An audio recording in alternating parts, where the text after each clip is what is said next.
Welcome to the meeting of Brighton and Hove City Council. I would like to inform those present that this meeting is being webcast live to the internet and will be capable of repeated viewing. I would ask that members stand when speaking in accordance with council procedure rules, as this makes it easier to be heard. Can I remind everyone that the use of mobile communication devices in the chamber is allowed as long as they remain in silent mode. Anyone present is able to film, photograph, or take sound recordings of today's meeting, provided it is done in a way that does not interfere with the proceedings and that flash photography is not used. I would also like once again to request that all councillors are mindful of each other so that we have a respectful meeting today. Personal comments should not be made. Any points of order must relate to an alleged breach of a specific legal rule or council procedure rule. I would also like to remind all members that all contributions to the meeting should be directed to me as chair of the meeting. Thank you.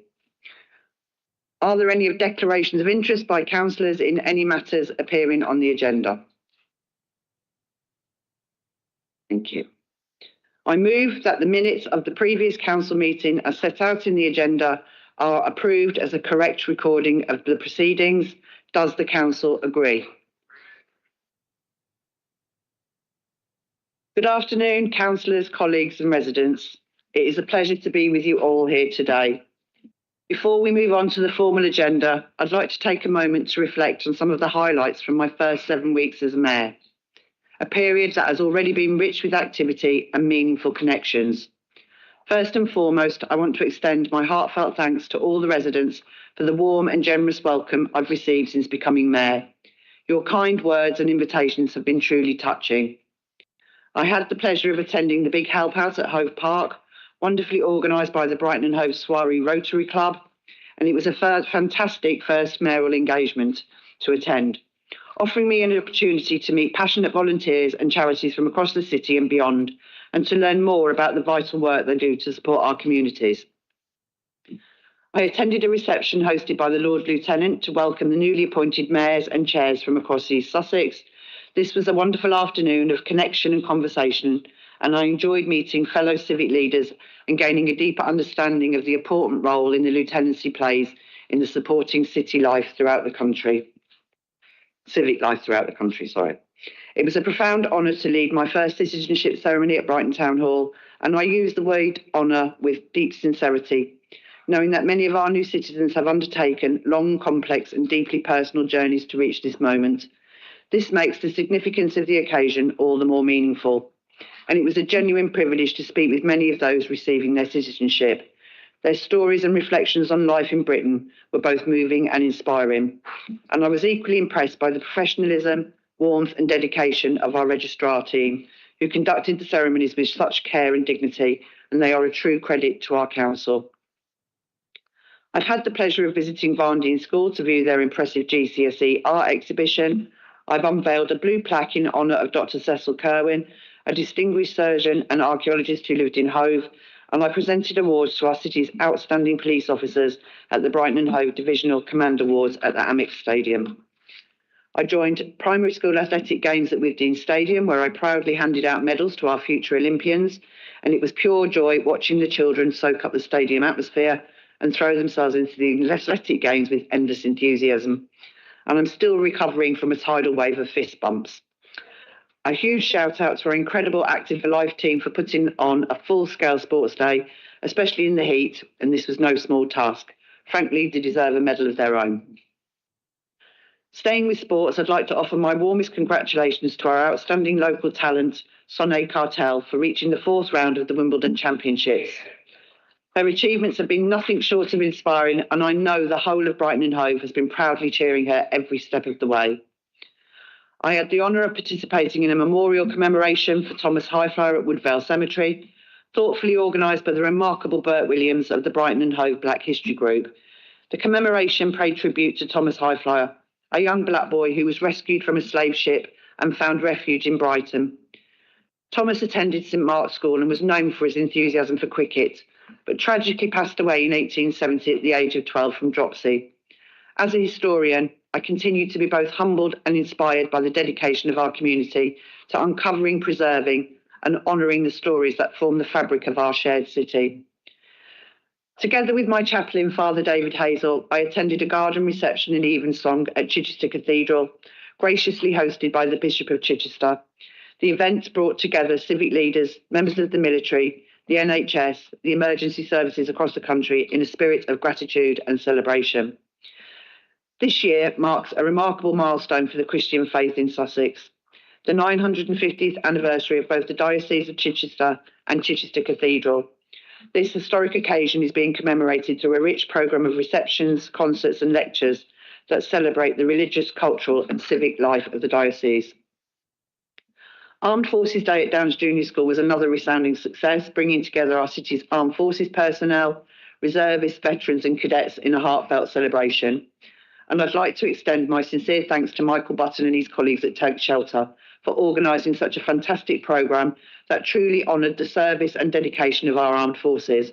Although the cloudy skies meant we missed out on our Spitfire flypast, it certainly didn't dampen our spirits. Leading the Battle of Boar's Head commemoration at the end of June was a full circle moment for me as Mayor. Working alongside the Royal Sussex Regimental Association, I was proud to help secure the memorial stone at the Old Steam and to establish this important event as a lasting part of our civic calendar, ensuring it will be remembered for generations. To have led this year's commemorations in my role as Mayor was a truly meaningful and memorable experience for me. It's been all a go in the Civic Office lately. We've hosted a flurry of receptions and meetings, including a fantastic celebration of the volunteers from the Royal Sussex County Hospital and BHT during Volunteers Week. And I had the pleasure, along with a touch of chaos, of hosting my first school visit to the Chamber. The Student Council from Coombe Road Primary School arrived like a whirlwind of curiosity, full of enthusiasm to learn about democracy and how our council works. And it was truly delightful to see how engaged the children were during the debates and questions. And we even held a vote using the traditional eyes and nose doors. And they couldn't wait to dive into the city's civic history. But let's be honest, their real highlight was trying to lift the mace and try on the mayoral robes and, of course, the hat. I've had some productive meetings with my chosen charities, learning about the incredible work they do across our city.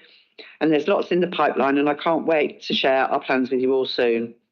The Deputy Mayor and I will also have the great honour of attending the summer graduation ceremonies for both the University of Sussex and the University of Brighton later this month. I'm just hoping we don't melt in our mayoral robes under the stage lights. These ceremonies are always such joyful occasions, and it's a real pleasure to see students, along with their families and friends, celebrating their hard-earned achievements.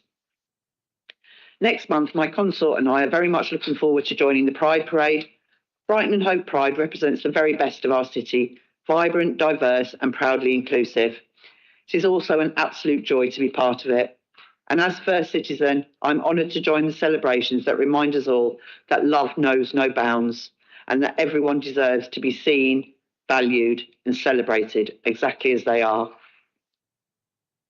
I'm also really looking forward to the month ahead with a wonderful varied calendar of engagements across the city. One highlight will be the hosting of a Civic Harvey Festival at St Helens and St Richard's this autumn, a chance to come together in gratitude and community spirit. And as Honorary Vice President of Brighton Theatre Group, I'm also thrilled to be attending the opening night of their much anticipated production of Les Miserables next month at the Theatre Royal. In celebration of the show's 40th anniversary, the rights have been granted to just 11 amateur theatre groups across the UK to stage the full musical, and Brighton promises to be a truly incredible. Many of you will be heading off to a well-earned summer break, whether you're chasing the sunshine, braving the classic British rain, or simply unwinding with family and friends. I hope you enjoy every moment. Thank you. Councillor Sankey, do you or Cabinet colleagues wish to make any announcements? You have up to 10 minutes in total. Thank you very much, Madam Mayor. Since our last full council, our Labour group has been very busy delivering on our manifesto and taking the city forward. Today, the English Devolution and Community Empowerment Bill has its first reading in Parliament. How extraordinary and how exciting that Brighton and Hove has a leading role in this unprecedented wave of constitutional reform. Radical new powers for what will be our new regional government, including the right to request any power currently exercised by central government. This also means fresh investment and money for our region that will land on day one following the establishment of the new strategic authority next May. We've also welcomed a spending review from our Labour government, which demonstrates just how much this government values local government, one of the best supported departments outside of those that are ring-fenced, and £39 billion for social and affordable house building. We've wasted no time, Madam Mayor, in going for planning on a new council home development for Sackville Road, which would, if approved, deliver over 300 council and affordable homes. Madam Mayor, there is no greater priority for this administration than building more council homes. Our adult services have received a good Ofsted judgment. We've invested unprecedented funding in road resurfacing, filling in those Tory potholes one by one. Our new, fairer and more person and child-centred housing allocations policy has come into force. We've moved customer service points into Jubilee and Hove libraries. We've won more funding to electrify our buses. We've launched an ambitious playing pitch strategy for the city and had a visit from the Women's World Cup trophy. We've taken new measures to regulate short-term lets, expanded recycling collections, launched a consultation on our transport system for the city. Do we need a tram in Brighton and Hove? We've launched a consultation, answers on a postcard. We've launched a consultation on a new tip-top, high-quality, active travel, bi-directional cycle lane on our seafront. Remember, Madam Mayor, if you want to go green, vote Labour. We've gone out to consultation on a new swimming pool for Withdean, refurbed our seafront basketball court, and we're cracking on with refurbishing our cucumber benches. We've also reopened our seafront paddling pool for the summer. Last month, Madam Mayor, I was elected as the new chair of the South East Strategic Migration Partnership, which means that I'll be working with government and across 70 local authorities in our region to help welcome asylum seekers and those coming through alternative protection routes, such as Hong Kong nationals and Afghans. I want to take our city's values and our reputation as a city of sanctuary to this regional work. Last week, I was re-elected as the Deputy Chair of the Labour Group on the Local Government Association, giving Brighton and Hove a voice at the table with government. And yesterday, I was re-elected as the Chair of the Greater Brighton Economic Board. The Sussex Energy Initiative that we launched as a board last year has gone from strength to strength. We launched the Sussex Energy Forum yesterday with community energy organisations right across Sussex. We've approved recruitment to Sussex Energy and a new Solar Across Sussex initiative. Speaking of solar, we're developing plans for a solar farm on the edge of the city, boosting biodiversity at the same time. And the Sussex Chamber of Commerce, 80 years old this year, has requested joining the Greater Brighton Economic Board as we build momentum and collaboration across our region as we devolve.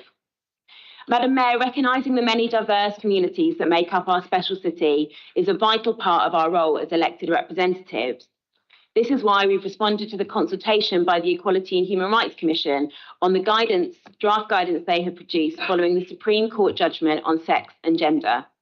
The guidance appears to overinterpret the judgment, concluding effectively that trans-inclusive services are prohibited. This is not our view of the judgment, and we've called on the Commission to go back to the drawing board. We had magnificent BE Day celebrations, Armed Forces Day celebrations, and Madam Mayor, you led these tributes, along with us marking the Battle of Boar's Head. We've celebrated Windrush Day, Refugee Week, and held an excellent anti-racism conference for educators at the Corn Exchange. The Corn Exchange has been winning more awards and hosting so many events. Just last week, I opened Evolve 25, a national digital innovation event, which is testament to our city's growing strength in this area. And we also hosted at the Corn Exchange, and I opened the Visit England National Tourism Awards. Madam Mayor, we did all of this due to the incredible hard work of our group members and thanks to the incredible hard work of our officers. And we also managed to come in under budget in the financial year just gone. Earlier this year, and since our last full council meeting, we had a corporate peer challenge. And it is this, along with so many other developments since we took over the administration in 2023, that means we are now relaunching our council plan, which we will take to Cabinet next week. We've achieved many manifesto commitments, and there is still so much more we want to do. So colleagues will see new priorities and new visions and objectives, including focusing on regenerating the Brighton Centre, Brighton Town Hall, and a regeneration of the station to the sea. There'll be more news on a pilot park and ride coming soon. Madam Mayor, while the political bedfellows of the local Conservative group smear our city and make dog whistle jibes about bombing us, I've never been prouder to hail from and lead a city that is the byword for fairness, inclusion and diversity.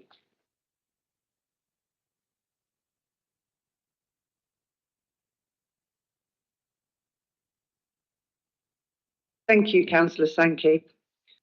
I've been notified of four petitioners to be presented today. The petitioners will have up to 3 minutes in which to outline the reasons for the petition and to confirm the number of signatories. The petition will then be responded to by the relevant cabinet member. The first petition is city name change. They're actually not present today, so we'll be sending them a written response. So we'll move to the second petition, which is reopen toilets at Victoria Recreation Ground, Portslade. And I would like to invite Liz Goodwin to present the petition. You have up to 3 minutes to address the meeting. Thank you, Liz.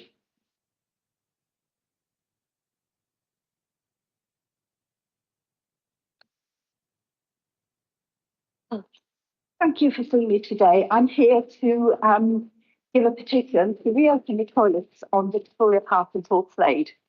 First of all, I'd like to thank you all very much for closing the toilets.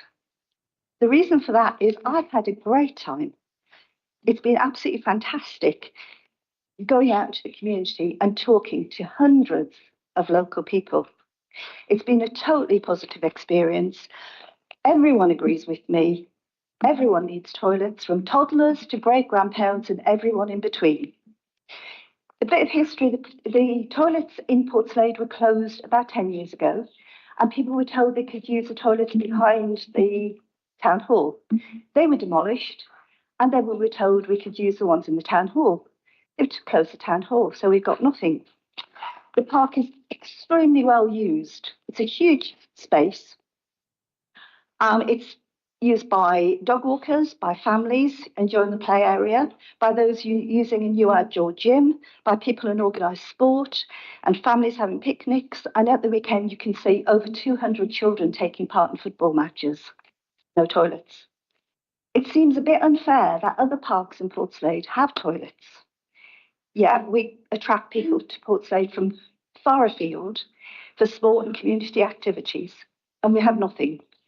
Even the changing rooms for the male football teams have been closed at the moment. Parents have told me how much they appreciate the outdoor space, but the lack of toilets mean they can't stay very long. I've talked to 5 individual young women who all have admitted to me they have colitis and they have to be near a toilet, and therefore they can't spend long in the park, which limits their children's playtime, which is sad. Young women have also told me they avoid taking part in sporting activities in the park because they're worried about managing their sanitary needs. That's quite unacceptable. Parents and grandparents travel from as far away as Crawley to watch their children take part in football tournaments. And they've all told me they absolutely dread when Portslade comes on the list because the only reason, no toilets. As I say, collecting this petition has been absolutely fantastic. I'm really grateful to friends and neighbours and everyone who signed. I know there are much bigger issues facing the world, everyone much now, but this tiny little problem, if it's fixable, would make a real difference to so many people every single day. Please, I ask you to open and refurbish the toilet at Victoria Recreation Ground. I have collected 1,207 signatures with not a lot of effort. Only 25 on the Brighton and Hove website because it doesn't work properly. 393 from change.org and 789 on paper. Thank you.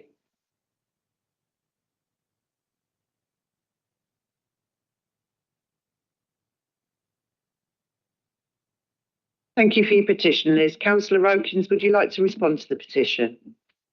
Thank you, Madam Mayor, and thanks for being here, Liz. Really good to see that petition getting so many signatures, and I can certainly report that the ward councillors in the area have been lobbying on your behalf as well for some time. You're absolutely right to highlight how important our public toilets are to our residents and visitors. And I'm extremely proud of our record. Since being elected in 2023, we've reopened 12, refurbished 9, and changed the opening hours so that some sites that were previously closed over the winter are now open year round. But we're not done yet, and I'm pleased to announce that we will be reopening the toilet at Victoria Recreation Ground, and we're now scheduling the necessary work. This move will also see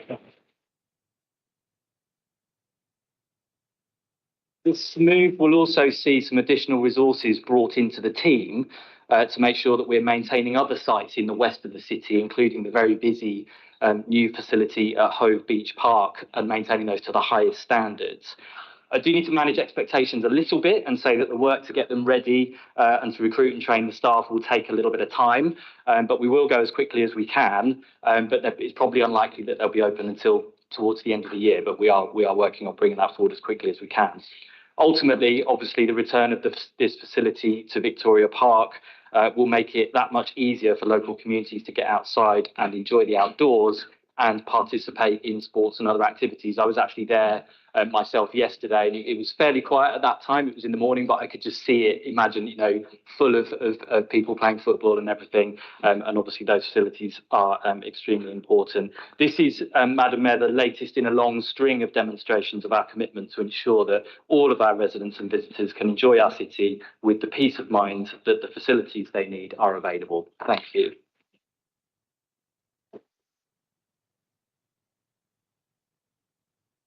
Thank you, Councillor Okins. I move that the petition be noted. Does Council agree?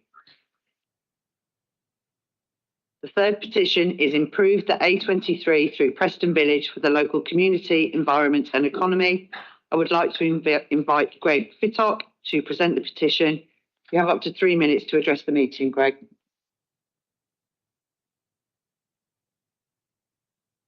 Good afternoon, councillors, and thank you for the chance to speak.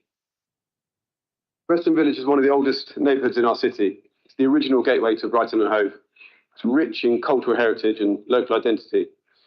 But today, most people experience it as little more than a noisy 6-lane dual carriageway wedged between a Shell garage and a Sainsbury's on the A23. I'm speaking on behalf of 1,500 residents, 19 businesses, 2 churches and 1 school to say that it doesn't have to stay this way. Preston Village can once again become a thriving, walkable and welcoming part of our city. We are campaigning for changes which are deliverable under existing council policy and which support a number of themes within Brighton Labour's recent manifesto. Preston Village has been split in half by the A23, and it suffers because of its limited pedestrian space, air and noise pollution, flooding and high traffic speeds, and that makes it unattractive for residents and visitors. Our group is campaigning for safer crossings, protected cycle lanes and better bus stops, street trees and rain gardens to mitigate flooding, and parking and loading bays for local business. Added together, these changes can begin to knit Preston Village back together and create a more recognisable place that is thriving, walkable and people-centred. Combining Preston Village's many existing assets could create a new hub of economic activity for our city. We're grateful to our ward councillors and for their support and guidance. Thanks to Trevor Mewton or his team, we're acting on your advice and will submit concepts to the transport plan. This week, I had a great meeting with Birgit Miller, and we'd like to invite Tim Rokins, Jacob Taylor and Jacob Allen to visit so we can discuss the enormous potential that can be unlocked if we can work together and get this right. Renew Preston Village is a positive campaign, and it has been a true community effort. Concepts for Preston Village, which are available on prestonvillage.org, have been created by a group of local residents who came forward to lend their energy, campaigning experience and expertise in traffic engineering, public realm design, town planning and architecture. Michael Scanlon, a local resident and consultant town planner, said, "All of the building blocks are here. This is too good an opportunity to miss. For very limited resources, we can restore the heart of Preston Village, support active travel and create a more sustainable, people-focused neighbourhood." Another of our supporters, Andrew Walnicki, is a local resident and he's also a public realm specialist. He said, "Fewer lanes mean countless gains. We can create a safer, greener and healthier space for people of all ages to enjoy." And finally, Gary Smith, a resident and local authority traffic engineer who has consulted on the drawings, described the opportunity simply as a no-brainer. Thank you, Chair. Thank you, Greg.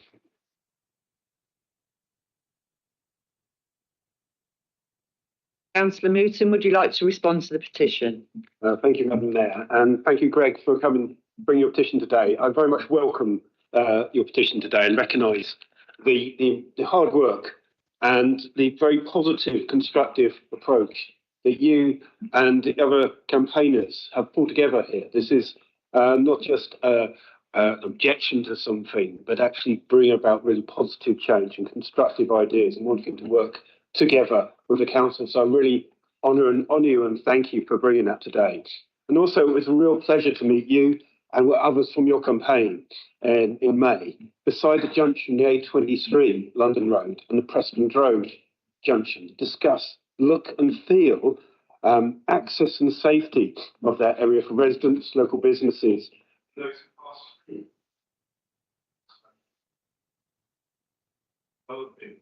This main route.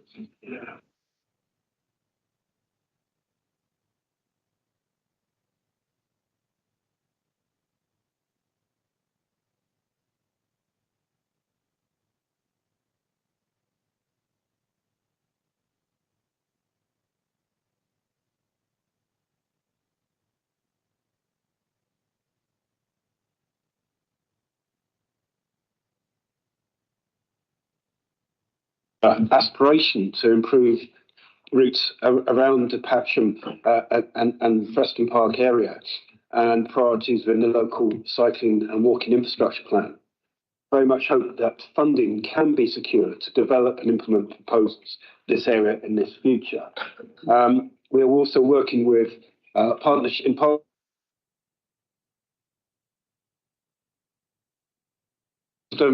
sustainable urban drainage, rain gardens, and etc. This will be a particular area where we can utilise some of that resource and to, in partnership, develop that.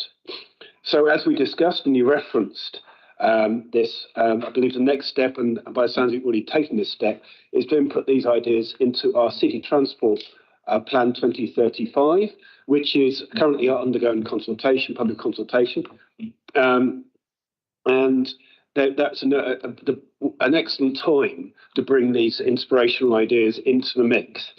I reckon, yes. So that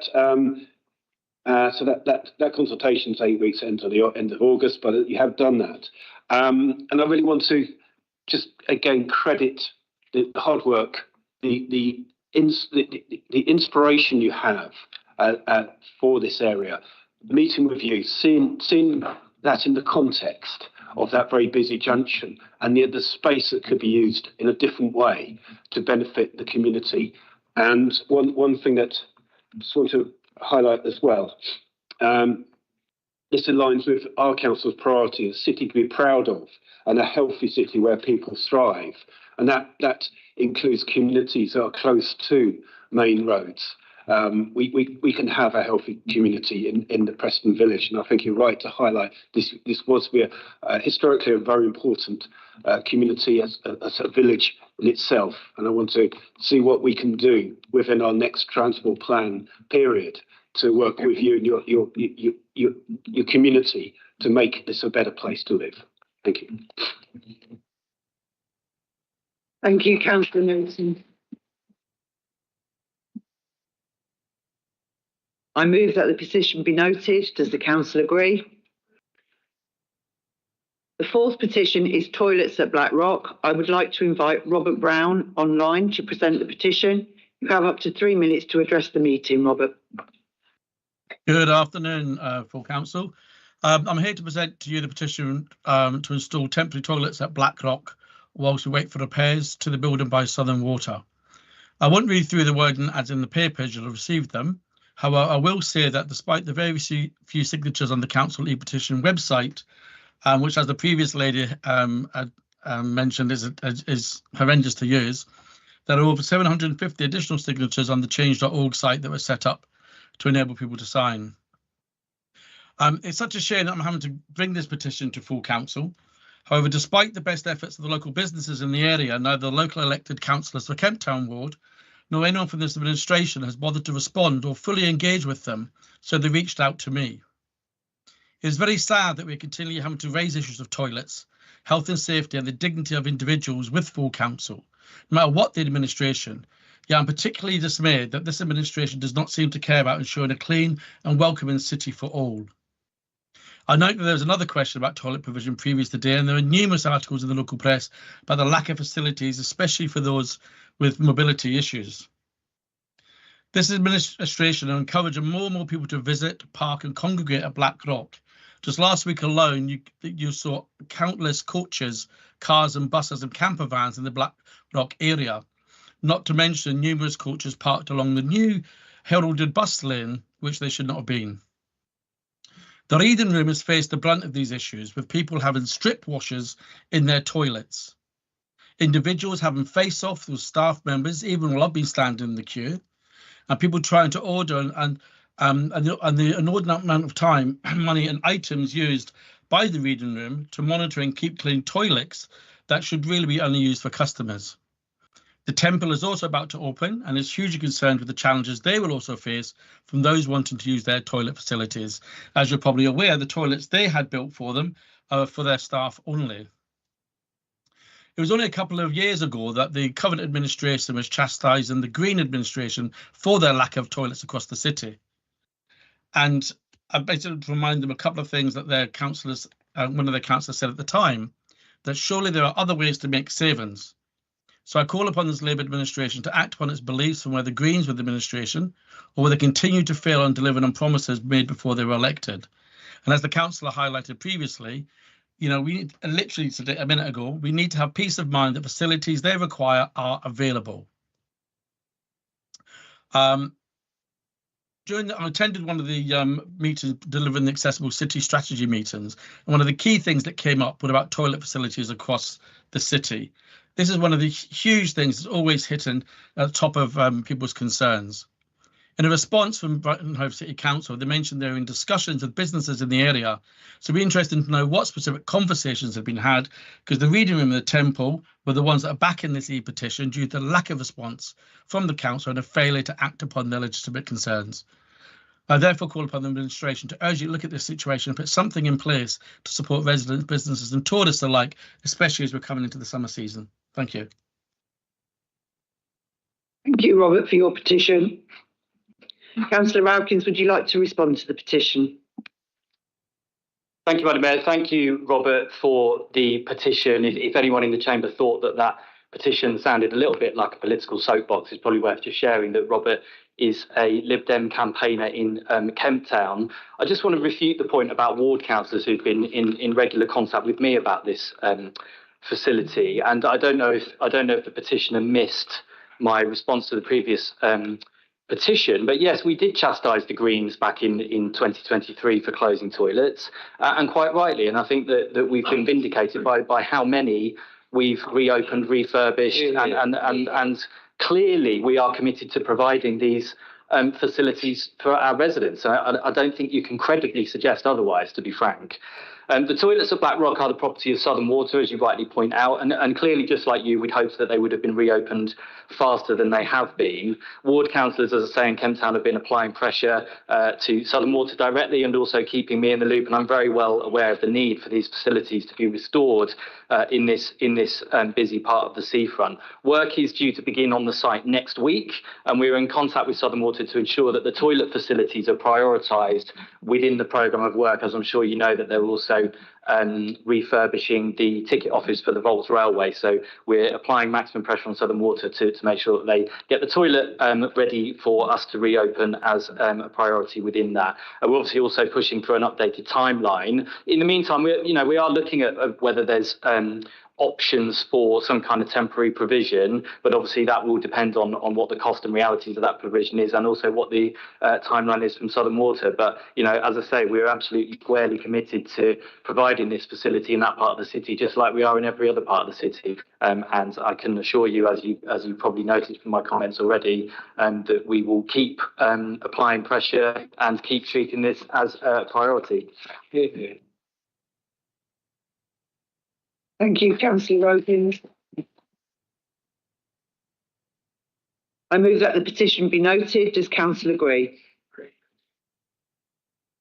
I will now move to written questions received from members of the public as detailed in addendum for this meeting, which has been circulated.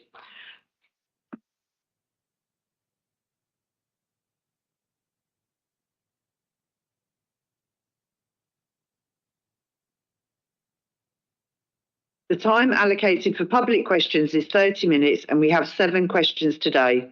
I would urge councillors to be brief when responding to ensure all public questions can be heard. I would like to welcome David Gibson to join the meeting.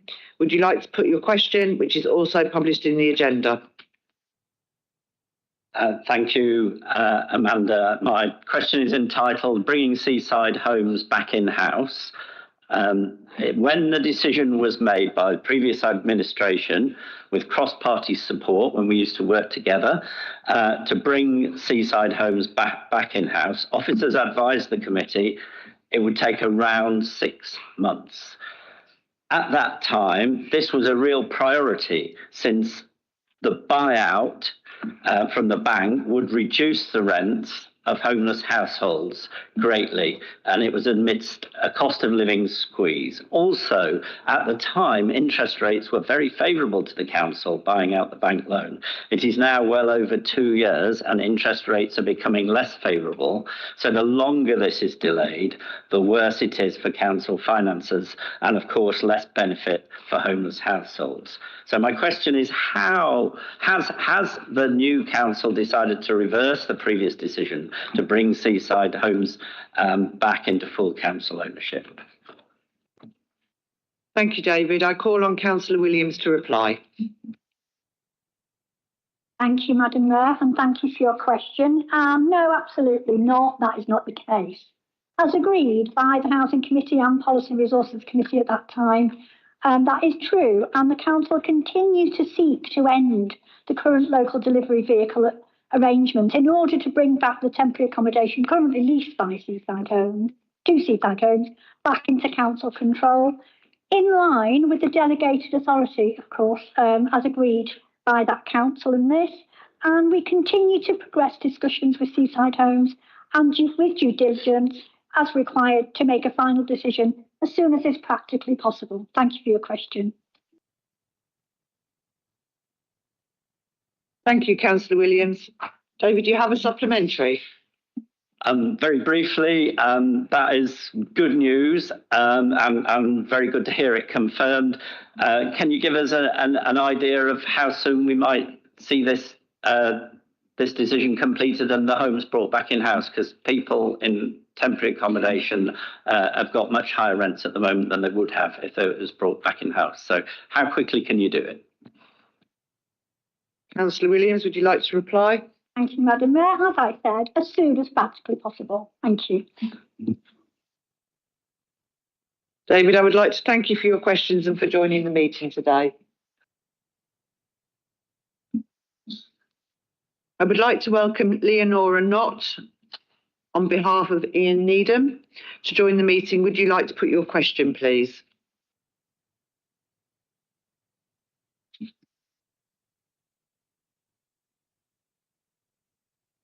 Can you hear me now? Yeah, good.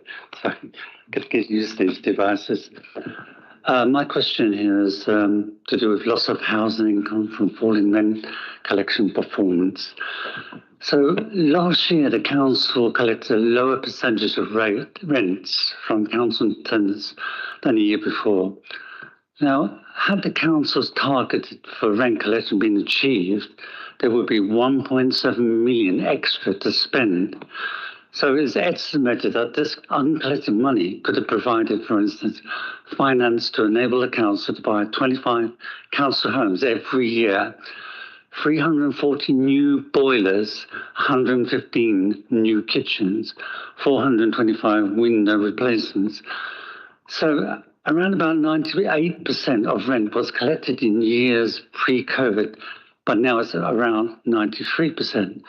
It's understandable that rent collection rates drop in COVID, that was 4 years ago, and rates that should be climbing back to pre-COVID level are now falling. this is a waste of money that could be put towards improving homes and building new ones. Why is council's rent collection still getting worse while other councils are improving? Thank you. Thank you, Lenora. Councillor Williams, would you like to reply?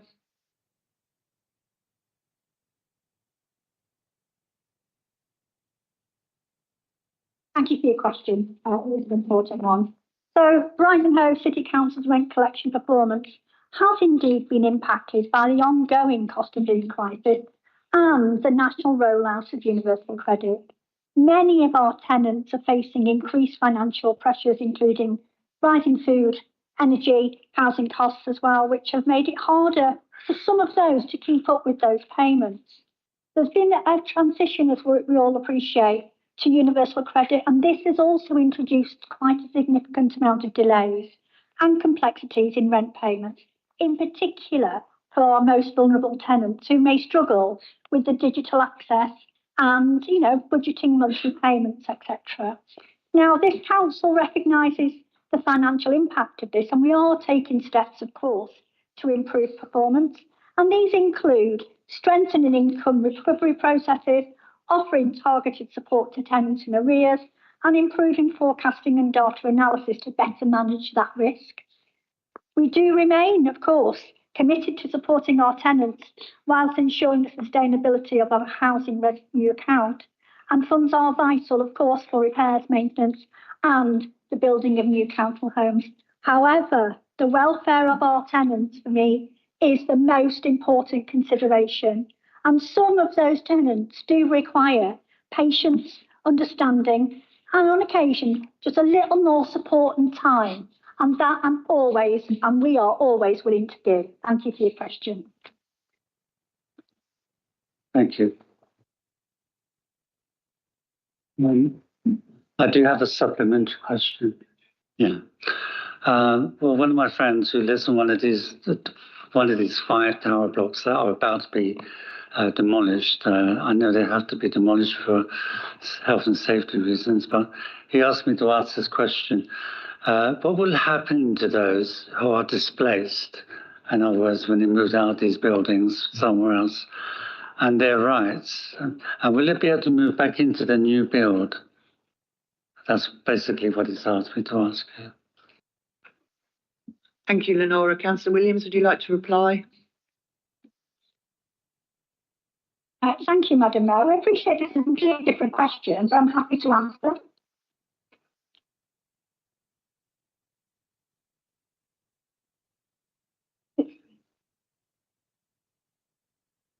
Councillor Williams, if you're happy to answer, please go ahead.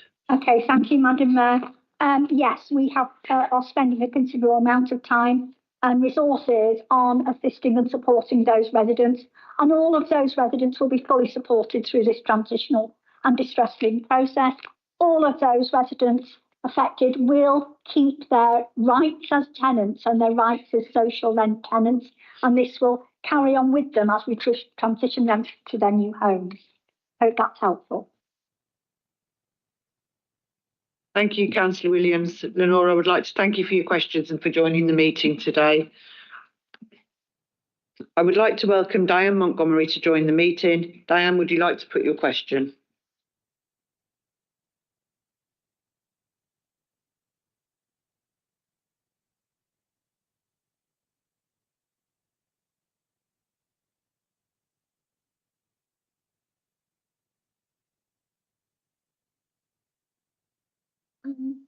Thank you. Shared ownership is not truly affordable. Shared ownership is counted towards developer contributions as an affordable housing contribution by the planning committee. But the truth is that is not truly affordable and is out of the reach of most low-income households in the city. Also, legally, shared ownership homes cannot be ring-fenced to include to be exclusively for the benefit of local residents. Whilst it does have merit as an intermediate offer, it should not be counted in the way it currently is, on a par to affordable rented homes, when agreeing a developer's affordable contribution in the planning process. Affordable rented housing actually benefits more local, low-income households and should be prioritised locally. We urge the Council to change its guidance for planning to favour affordable rented at 95% versus shared ownership at 5%. Will the Council agree to produce a report to consider making this change? Thank you, Diane. Councillor Williams, would you like to reply? Thank you, Madam Mayor. Thank you for your question. It is a really important question. And current guidance on affordable housing is set out in the National Planning Policy Framework. Now, we do have a new National Planning Policy Framework from this new government, and that does have the potential to afford councils more flexibility in this area.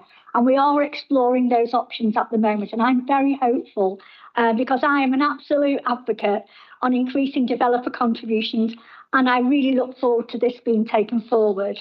And, you know, genuinely affordable housing, we all agree, is crucial in tackling this housing crisis.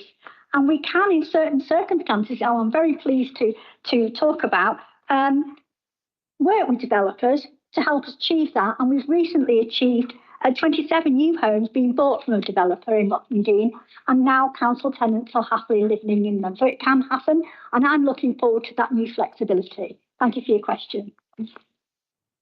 Thank you, Councillor Williams. Diane, do you have a supplementary question? Sorry. Yeah. Well, thank you for that. And that's optimistic there. How many shared ownership homes have there been in Brighton and Hove over the last 10 years? And how many to people not living in the Brighton and Hove area? What evidence is there that they have it's made any impact on reducing the housing waiting lists? Thank you, Diane. Councillor Williams, would you like to reply? Thank you. I don't have that exact figure because shared ownership is not, the council doesn't run any shared ownership programmes at all. They're run by some of our partners and some private developers. So I don't have that, but I'm sure we can find that answer for you. And as far as people coming up our housing waiting list, I have actually spoken to many a tenant who, although it might not be perfect, and I know the shared ownership schemes do have their faults, this is probably the only way some people will ever manage to be able to buy their own homes. So we do value it while we do recognise improvements can be made. Hope that was helpful. Thank you, Councillor Williams, and thank you, Diane, for your question. I would like to welcome Anne Pisadoro to join the meeting. Would you like to put your question, Anne?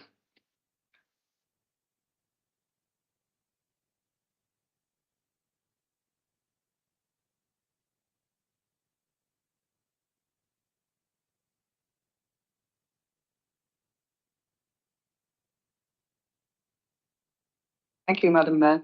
Pisarigo, how many times? And before you press the start button, Amanda, can I just congratulate you on achieving your post? And I'm sure it will be a great success if you use your usual personality and humour to get to it. It'll be brilliant. And I'll watch you come into Port Slade.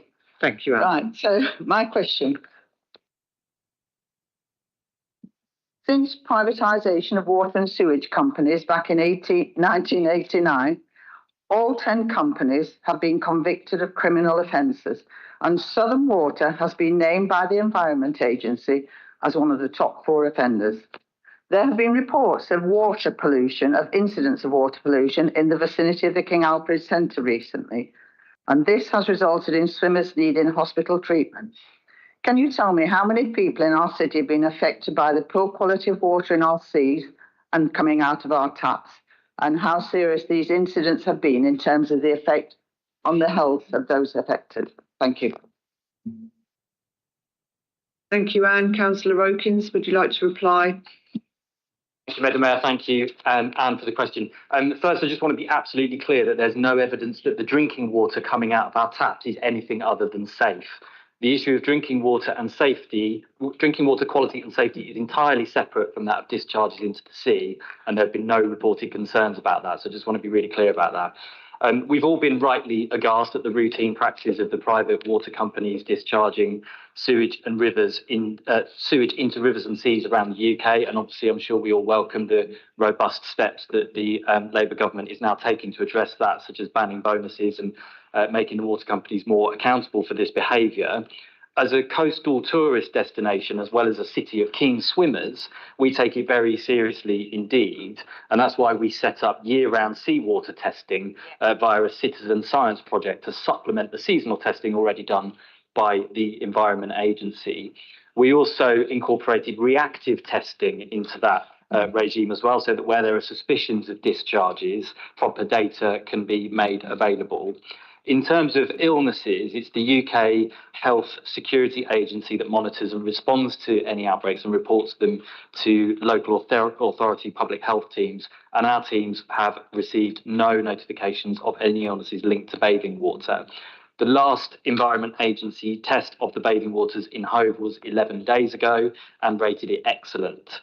I'm also in constant contact, and by constant contact I mean it. I'm in a WhatsApp group with everybody that goes out and does the year-round testing. So I have a constant stream of data into my eyeballs from those conducting the year-round and the reactive testing, and they too found nothing of concern in recent weeks. But for you and anyone else who wants to keep tabs on it, you can follow the testing results from the Citizen Science project on Instagram at BHCcheck, if anyone is interested in seeing those results. It tells you what they test generally a couple of times a week at various locations across the seafront and display the data in relation to the threshold at which the bathing water is considered excellent. So it just gives you a good idea of where things are at. So thank you very much for the question. Thank you, Councillor Okins. Anne, do you have a supplementary question? Yes, Madam Mayor, I do. And thank you very much for your reassurance on tap water, although I'm not convinced about the quality of the sea. My information and our group, Collective Action Brighton and Hove, we've been told that there are some residents withholding payments from Southern Water because somebody's been made very ill in Hove. So I'll leave that there. My supplementary question is very simple. As Southern Water has increased pollution in our seas and has now proposed a hefty increase in our bills of around 73% over the next 5 years, will those elected to represent us contact this government? And I'm really pleased that we've got seats around the table, that Councillor Sankey said, and ask them to make good on their pledge to bring the water companies back into public ownership. Just to remind you of the pledge that Keir Starmer made. I think it's Lex Stamp, but you never know. It might have gone and we might have had a U-turn or whatever. Anyway, Pledge 5 says, public services should be in public hands, not making profits for shareholders. Support common ownership of rail, mail, energy and water. End outsourcing of NHS, local government and justice systems. So I ask our councillors to contact the government and ask them to make good that pledge. Thank you very much.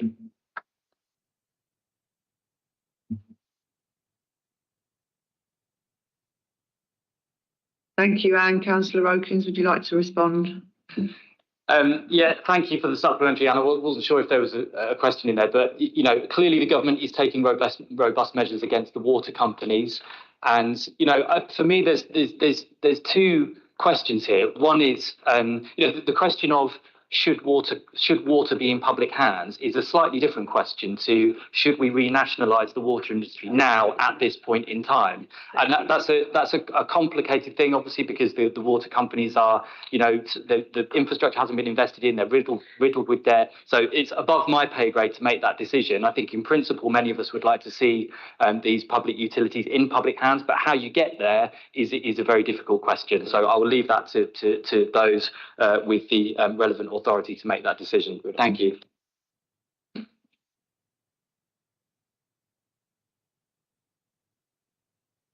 Thank you, Councillor Okins, and thank you, Anne, for your question. I would like to welcome Sophie Odgers-Rowe to join the meeting. Would you like to put your question, Sophie? Yes, I would like to ask, please, why is council land being sold off when it could be used for council housing? We're in the middle of a housing crisis and we desperately need more council housing. Surely this land needs to be kept and used to benefit the people of Brighton and Hove, and this is on behalf of Acorn Brighton. Thank you, Sophie. I would like to call on Councillor Taylor to reply. Well, thank you, Sophie, for your question. A really important subject, and it's good to have the continuing discussion and relationship we have with Acorn discussing these important issues. It's worth taking a step back and looking at the context, which you started to do, which is to say we have a severe housing crisis in this city, possibly one of the worst housing crises in the whole country, with something like 8,000 families on the housing register, something like 3,000 people homeless or in temporary accommodation, hundreds of rough sleepers on the street, which is exactly why this administration has been so focused on trying to build council housing. That's why last week I was at a really important event in my ward in Moulscombe, where we were talking with the contractor and residents about the 200 plus units we're about to build in Moulscombe alongside community facilities. That's why it's so important that there was a planning application recently in for Sackville Road in Hove for 300 plus units of affordable and social housing in the city, and it's why we're so focused on it. In terms of council land, I basically agree with the thrust of your question, which is when we think about council land, our council land is used for many different things, whether it's farms, whether it's operational buildings, whether it's leisure facilities, whether it's operational buildings like the one we're in now. When we think about that land and we think about, is there some use for that land other than its current use? Absolutely. The first consideration, and I can promise you this is what we do within the council, is to say, can that land be reasonably used to provide new council housing or perhaps temporary accommodation? And indeed, that isn't a theoretical premise. It is happening in the city right now in Moulscombe, which is land that is indeed council housing. And indeed, there will be sites coming forward in the next months and years that are council-owned sites that we're going to transfer to the HRA and build council housing. There are also other considerations, which is that the financial pressures on the council are very, very large, linked to the same subject. We've just published our medium-term financial plan or strategy, which is showing that temporary accommodation and homelessness is going in the wrong direction in terms of numbers and indeed the cost. And so therefore we have a difficult financial position. So we have to consider the use of our assets. If council housing is not possible, and if we're not potentially getting a good commercial yield from that property or piece of land, it may be the best thing to do to try and get a capital receipt, take that capital receipt and do all sorts of other things, like protect frontline services like toilets, which I know Acorn care about deeply, other frontline services that support residents, or investing in transforming services in the council so they can continue to be provided, but on a cheaper basis. And so all of that sits as our overall strategy, which is obviously important for the city, both in getting through the housing crisis and keeping the council in a financially sustainable position. Thank you.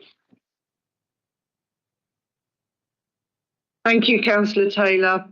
Sophie, would you like to ask your supplementary? Yes, thank you. I've got a few things to say to that.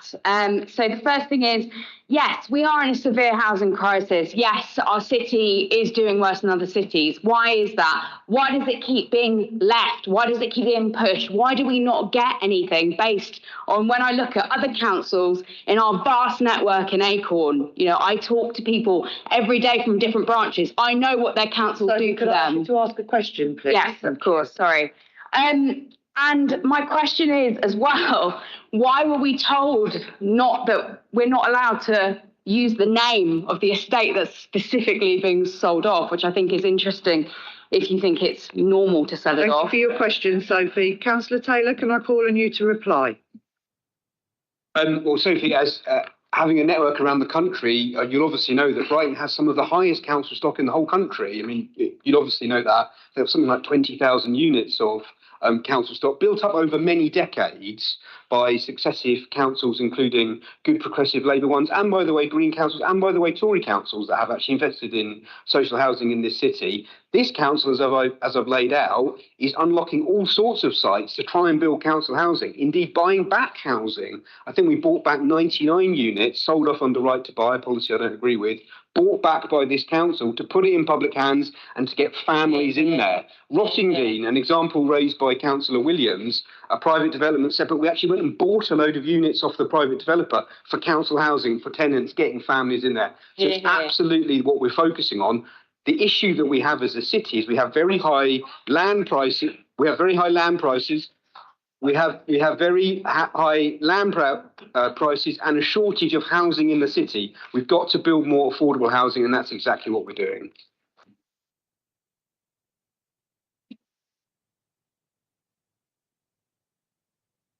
Thank you, Councillor Taylor, and thank you, Sophie. I would like to welcome Toby Sedgwick to join the meeting. Would you like to put your question, Toby?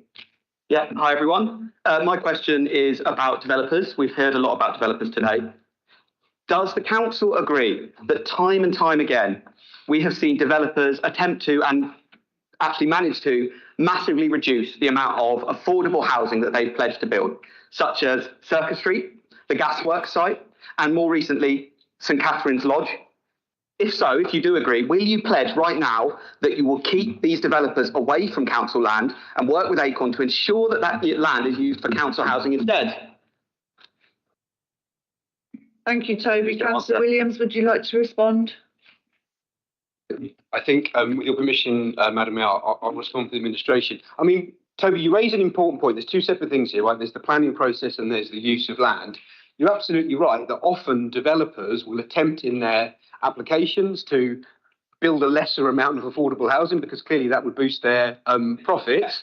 And we've seen that, obviously. We have our own planning policies within the council and it sits within national planning infrastructure. And so I can't comment on the decisions that planning committee members make when approving schemes. But I know that the council and its officers are always trying to push to get the most affordable housing possible from private developments. In terms of the use of council land, I won't rehash everything that I've just said, but the primary consideration when we have a piece of council land is, can we get either council housing on there or potentially temporary accommodation to ease our housing crisis? There are also other considerations of the use of land, which include things like operational buildings or indeed the economic impact of that land for employment use. Clearly, we've got to have well-paid jobs in the city. If we don't have well-paid jobs in the city, that'll make the housing crisis only even worse. As there's a variety of things you have to consider against the backdrop that we do need capital receipts to be able to invest in frontline services, and that's what we're doing.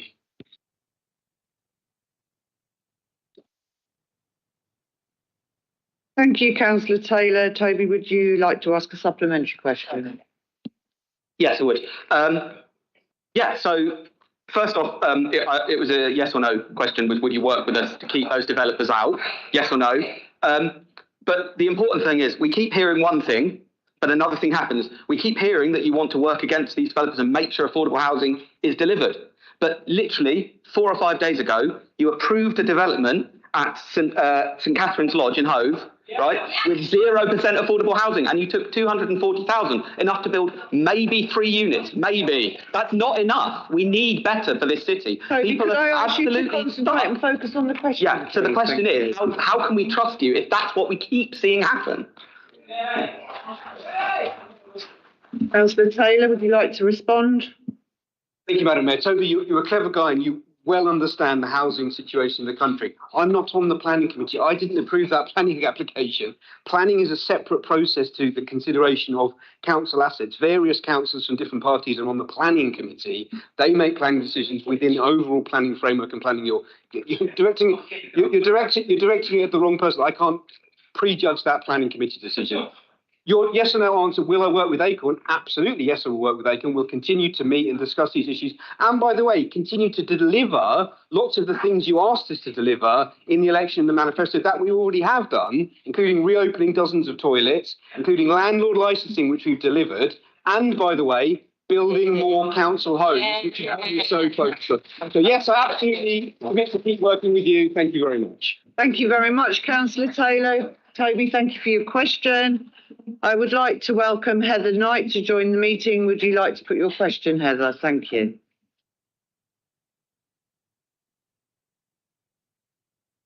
Hi, again from Acorn, just raising another issue. We are wanting to know why are decisions around the selling off of council land being kept secret from the public and press, and how are the public supposed to register opposition and opinions on council selling off land if they're not allowed to know what's happening? Thank you, Heather. Councillor Taylor, would you like to respond? Thank you, Heather. we're sometimes not able to put public information out about the selling of council property or the regearing or releasing of council property for a number of reasons. For example, some transactions are subject to ongoing commercial negotiations, or communication may be ongoing with tenants. It's usually when a property is tenanted, and so therefore it's about negotiating that confidentiality with individual tenants. I should just add, this is not this administration doing it and deciding we're going to be the administration that handles part 2 versus part 1 papers and confidentiality. That's the way the council has always operated under successive administrations. So how it operates nationally and exists within national regulation and law about what has and has not to be disclosed.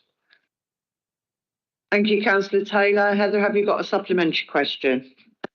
Well, I think that what we're understanding from the ground that this isn't good enough and it doesn't feel democratic. And I feel that it is in the power of the people in this room to actually change this. And Brighton and Hove can change things. And how are you going to my supplementary question, and I understand it might take time to come back on this, but how do you establish a transparent process for engaging the public in what is recognised already in a difficult housing crisis, in a difficult cost of living crisis, when big decisions are being made that might not be in their best interest, and ensuring it's in the interest of the electorate and not in the interest of corporations trying to make money. Thank you, Heather. Councillor Taylor, would you like to reply? Thank you, Madam Mayor. As you say, perhaps we can respond on that and give it some thought, but just to lay out, the decision that we're referring to about capital assets was called in by the Overview and Scrutiny Committee and then was examined, including in part 1, which is in public, and then part 2, where opposition councillors and indeed councillors from all parties and other committee members looked at the confidential details of the transaction. It was notable that that committee didn't make any recommendation to refer it back to Cabinet. They agreed, I believe unanimously, opposition councillors included, that the decision was made properly and within the policies and procedures of the council and within law. I understand that you're asking whether that needs to change. I will consider it with officers and write to you.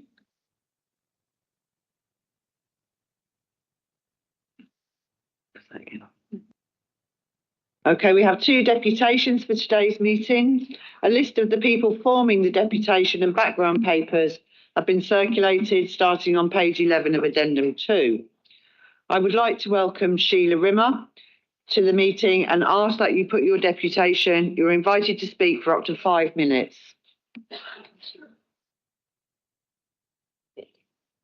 Not Sheila. Sheila Rimmer, we're expecting. We're expecting Sheila Rimmer.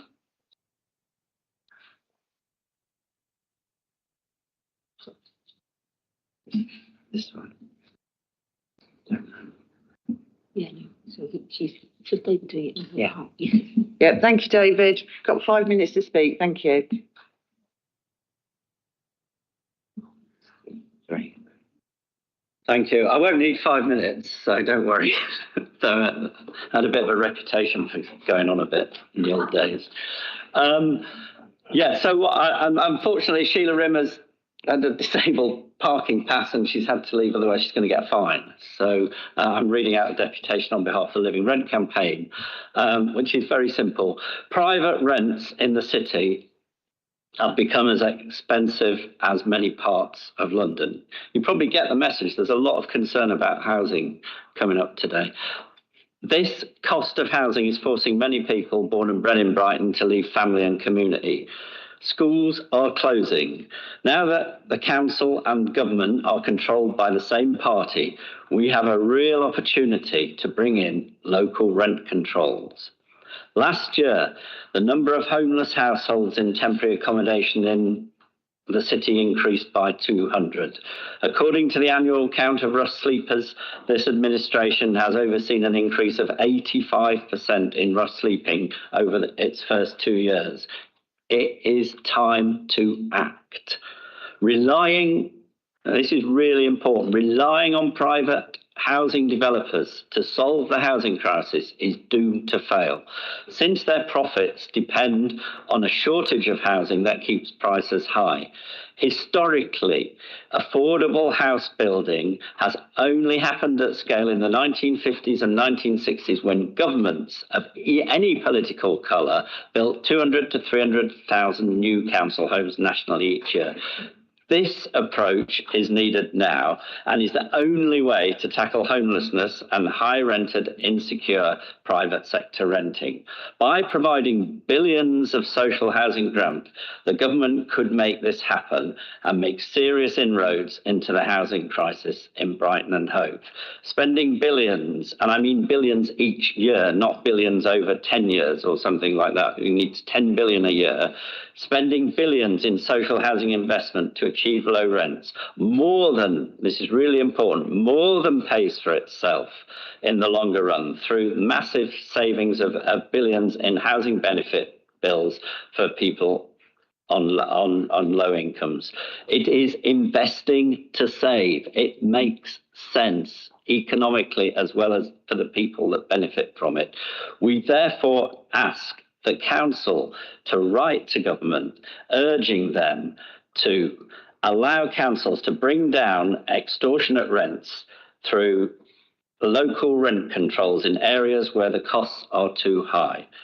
And secondly, to invest 10 billion in social housing grant each year to build a significant number of social rented council homes to tackle homelessness, high rental costs, and save even more billions in housing benefit bills over the longer term.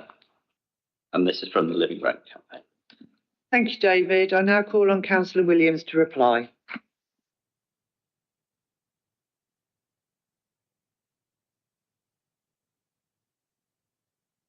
There we are. Thank you, Madam Mayor, and thank you for your deputation.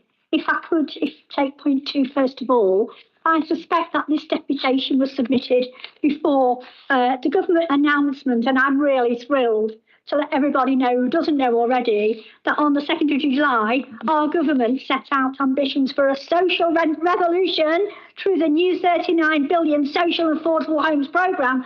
I am so looking forward to spending that money, I can tell you. So I think that one's already been done. I think it was just a bit before you. So thank you for that. On your second point, yes, we've already written to the Secretary for Housing and also asked for a rent commission, actually, for the whole of the country to look at how we can deal with these.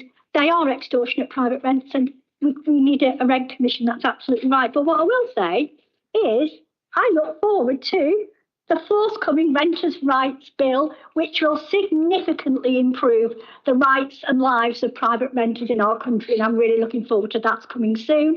And what I am also proud of, we've already said, we introduced landlord licensing in this city. We've introduced a zero tolerance approach to road landlords in this city, and we prosecute road landlords. We've got a record of that, and we're going to be rolling it out further in the city in the very, very near future.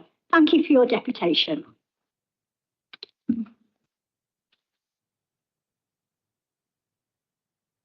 Thank you, Councillor Williams, and thank you, David, for presenting the petition on behalf of Sheila Rimmer.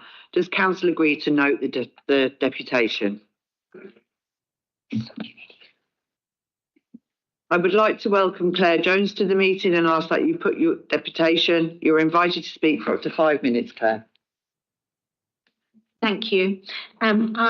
You'll have the papers, but I'm presenting the deputation as part of the community campaign for Brighton General Hospital site, and the community campaign for the Brighton General site want to see the development of a people's plan on the unused and underused parts of the Brighton the BGH site for public benefit. As a campaign, we note that this hospital site, which I'm sure everybody knows at the top of Elm Grove, this site was originally gifted to the people of Brighton, and we believe, and I hope the council do, that is a precious public asset crying out to be redeveloped for public benefit. And to that end, we welcome the council deputy leader's statement in March that there is a plan for 500 homes on the site at social rents. And to be honest, it's great doing the deputation today when so many talk about social housing and hearing the commitment from the council. And 500 homes would make a significant contribution to the city's affordable housing shortage. And we also welcome the commitment to carbon neutral homes, and that the council is open to buying the site. And we believe that keeping the site in public and community community ownership will maximise the benefit of the land for people in our city for generations to come. And we really are asking that the council commit to doing this. As a campaigning group, the Community Campaign for Brighton General Hospital site, we would like to work with the council and hopefully the NHS Trust, Sussex Community NHS Foundation Trust, to progress the fullest possible use of the site in partnership with the community. We do recognise that the government must ensure that the site gifted to the NHS by the council, sold back to the council at a reasonable price, so that to make possible the development of eco-friendly social housing, potentially more key worker homes, continued provision of the health facilities that are currently based on the site. People, the councillors may know that there were previous pre-pandemic plans for a health hub to bring the services based at the site together and into a more fit for purpose conditions. There could be the possibility of step down beds, community facilities in line with the emerging people's plan for this site. So we ask the council, will you commit to working with the campaign, the community campaign, to help realise its goals? Will you work with us and the broader community on the fullest possible engagement over the creation of the plan centred around maximising public benefit? And will you commit to purchasing the site from the Health Trust? And will you push the government to approve the sale of the site at a price that enables 500 social homes and maximising the public benefit? We also have a campaign statement, which I'm not going to read. It's very similar to the information that I've already given, but it's the statement is, and the campaign is endorsed by lots of campaigning groups within the city, health campaigners and housing and community campaigners, Brighton and Hove Housing Coalition, Sussex Defend the NHS, Hanover and Elm Grove Communities Forum, Living Rent Campaign, Hanover Action, Friends of William Clark Park, Who Owns Brighton, Brighton and Hove Citizens, the Older People's Council, Albion Life. There's quite a long list, Madam Chair. Thank you, Claire. I will now call on Councillor Galvin to reply.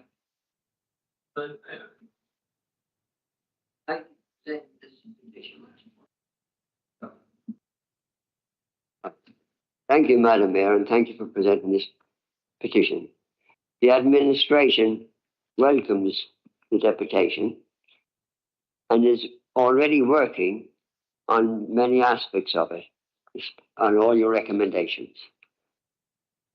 We're meeting the trust on the 28th of August. The council definitely favours the redevelopment of the site for the benefit of the people of Brighton and Hove. It is to be determined how that can happen. There is a financial plan for 500 to 700 homes on that site, which explains how this can be done cost effectively and environmentally. That plan has been presented by citizens UK. Since the article in the Argus that you speak of, I have been approached many times about keeping buildings on certain buildings on the site for their historical significance. This may be possible, but we aim to build a modern site, modern future-proof, environmentally developed site, which fully powered by solar power and other green sources. Yeah.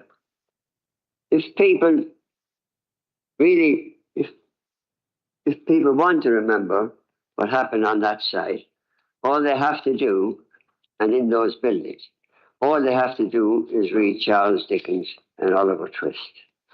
Not the glamorous young people dancing across the stage and singing in fancy uniforms. But if the children that were ill-treated in those buildings that we're talking about tried to do that, they would collapse in a heap of broken bones from rickets and malnutrition.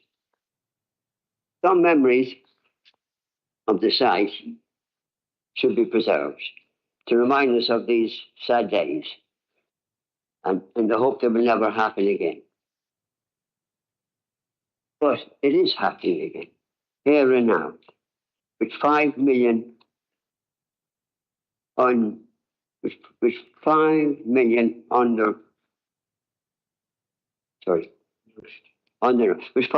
undernourished children in poverty in our country today. This is a result of 14 years of neglect by an uncaring Tory administration. This is the reason why we need the site. In conclusion, if we accept that the Trust assumes ownership of the site, we must ask who owns the Trust. We do, the British taxpayers. Every penny they get comes from us. They don't generate funds, they spend what we give them. So the government, we ask the government, should call in the leaders of the Trust and tell them that there's a group of people in Brighton and Hove that have a brilliant ideas how they can develop this site. That was given to them, as you say, in 1865.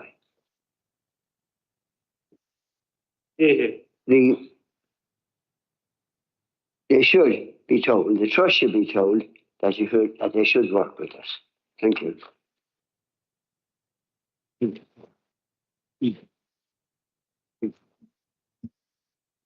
Thank you, Councillor Galvin. I would like to thank Claire for their deputation. Does Council agree to note the deputation?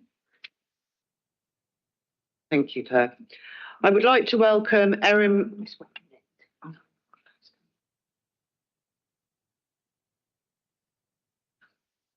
I would like to welcome Erin Bowie, Melissa Nielsen-Williams, Malak Gabari and Robert Sales to the meeting and ask that you put your deputation. You are invited to speak for up to 5 minutes.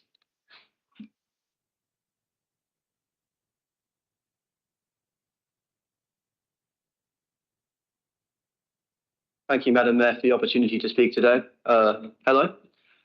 We represent the Brighton and Hove Youth Council, and we are here today to present a deputation asking for the council to acknowledge the Youth Council manifesto in the listening process and manifesto as representative of young people's issues in the city and to include it in decisions being made that impact young people within the city.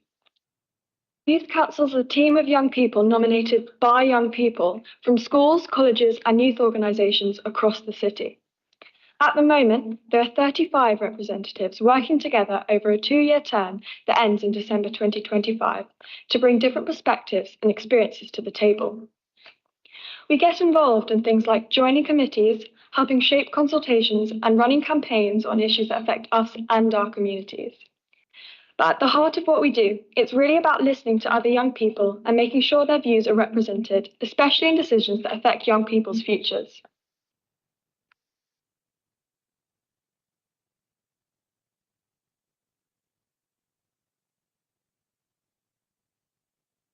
So, youth council members start their term with a training program to give them skills to enable them to be representative of young people, e.g. running focus groups, conducting research and understanding data.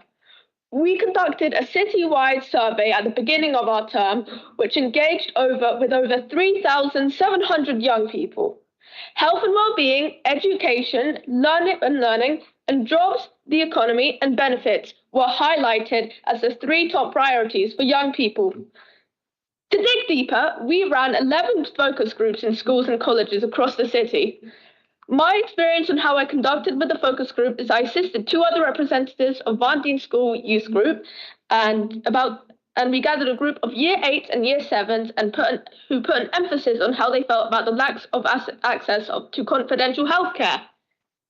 It showed me that even those younger than myself really do care about not only the well-being of themselves, but others as well.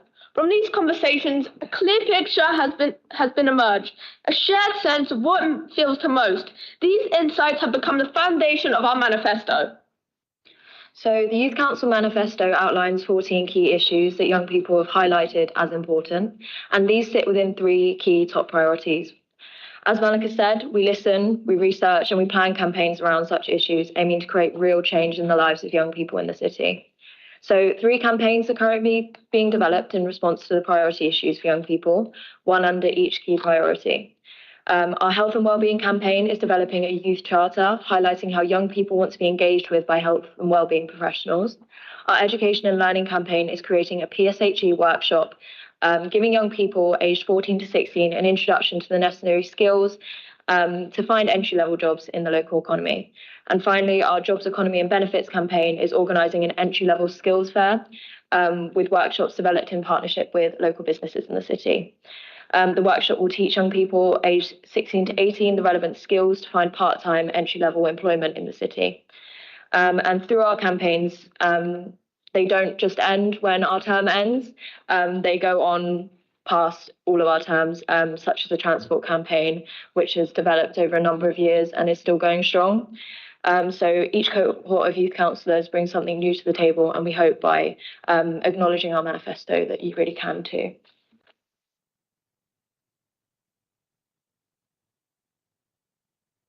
We ask the Council to acknowledge the Youth Council Manifesto as a representation of the issues that are important to young people in Brighton and Hove, and include it within all decision-making that impacts young people in the city. This is in line with Article 12 of the United Nations Convention on the Rights of the Child to include young people's voices in decision-making that impacts them, and to give their voice influence in those decisions.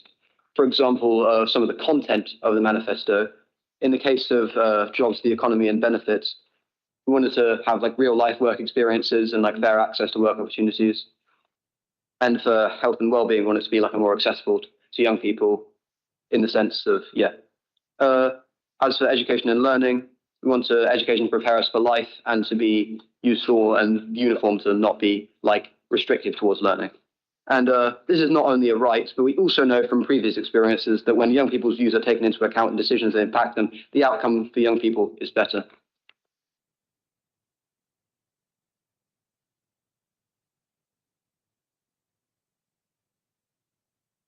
Erin, Melissa, Malek and Robert, thank you so much for speaking so eloquently. It is absolutely necessary.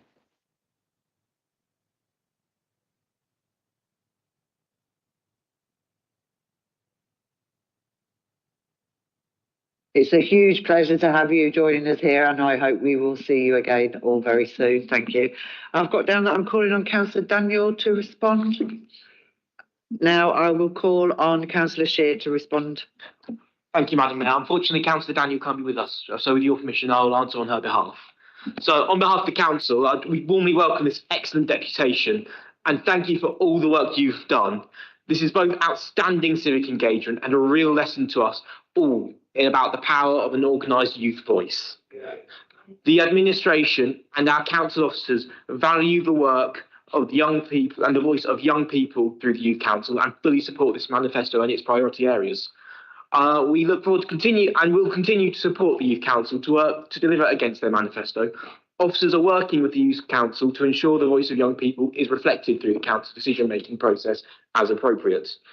And to that end, Councillor Daniel would like to meet with you to discuss these issues face to face as soon as practical.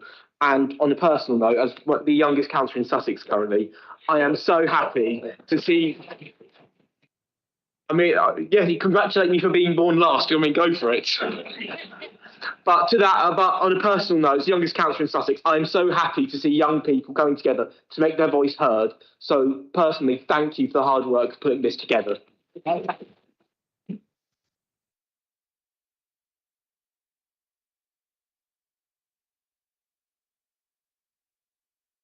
I would like to thank the Youth Council for their deputation. Does Council agree to note their deputation?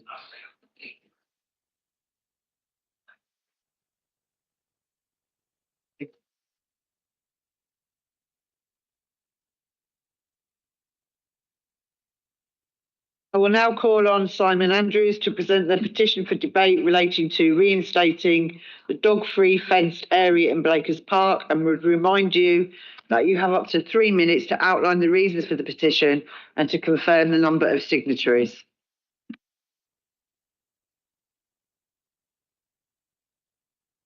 One of those. Thank you for allowing us to present this petition. I confirm that the final number of signatures is 1,481.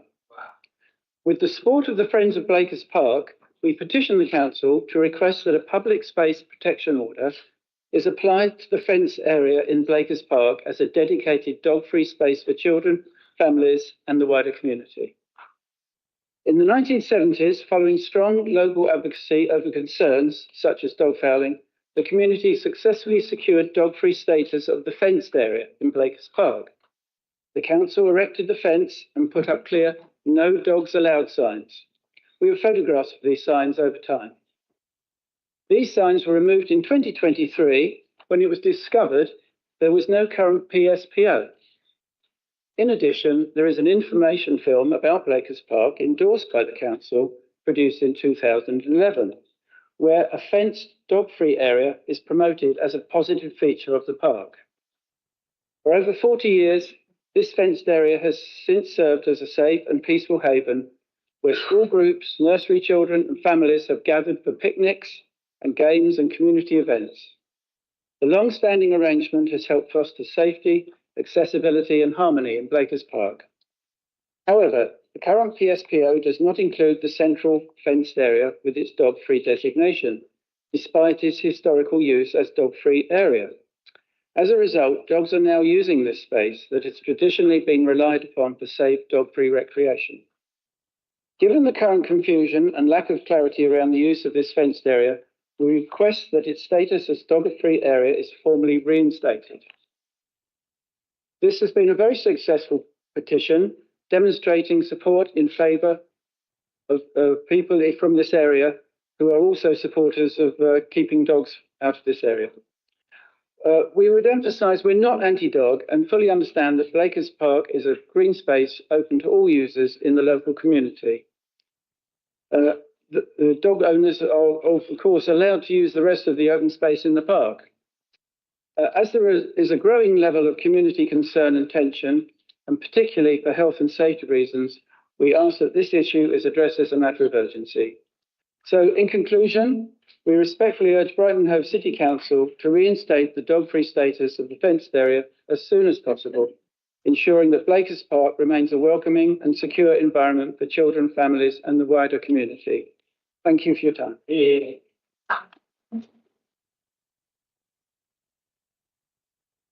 Thank you, Simon. I will now call on Councillor Fowler to respond to the petition before moving to general debate.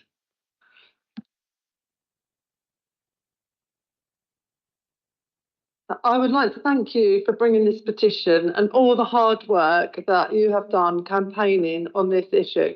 I am speaking in support of the fenced-off area in Blakers Park to be reinstated as dog-free. It shows how many people who have signed the petition and have written to me how important it is to local residents to keep this area dog-free.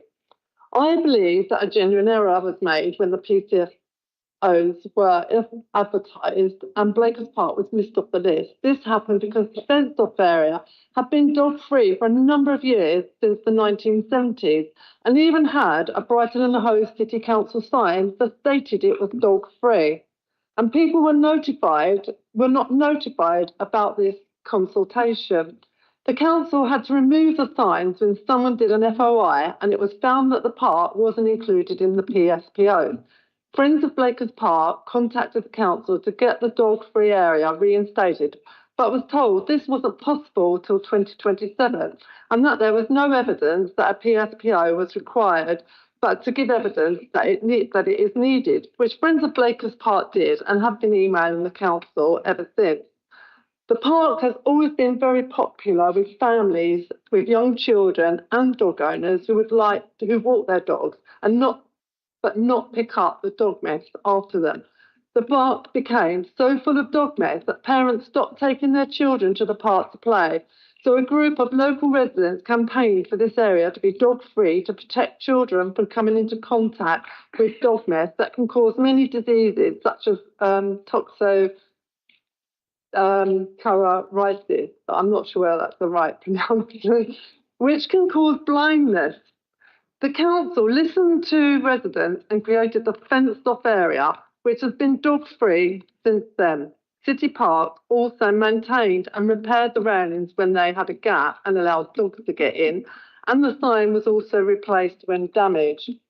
I have enjoyed some lovely birthday parties and picnics with my own children in Blakers Park fenced area, knowing it is safe and free of dog mess. I have been on picnics in other areas and I've had dogs off leads and out of control walking all over my picnic area. And although I love dogs and my children are not afraid, and some children have a genuine fear of dogs, so the small fenced area is not suitable for dogs to be exercised off lead. I have a dog myself, but in a park situation, I would always keep my dog on a lead and not let it annoy other people and children in the dog-free space. Dog walkers have the rest of the lovely park to walk around.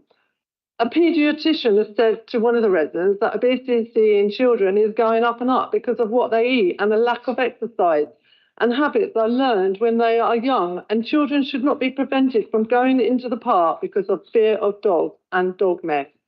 I have had complaints from residents about dogs being out of control, and there is also the problem of people not always picking up the dog mess. I don't want this area to become a puppy park, which I believe is being advertised online. I mean, I've been down there myself and I've seen hundreds of dogs running around and the children can't play. So, Councillor Robbins, only one speaker can speak. So I've spoken with Councillor Robbins and he's the Cabinet Member for Sports, Recreation and Libraries, and he has said he would like to therefore ask officers to bring forward the consultation for a PSPO in Blakers Park.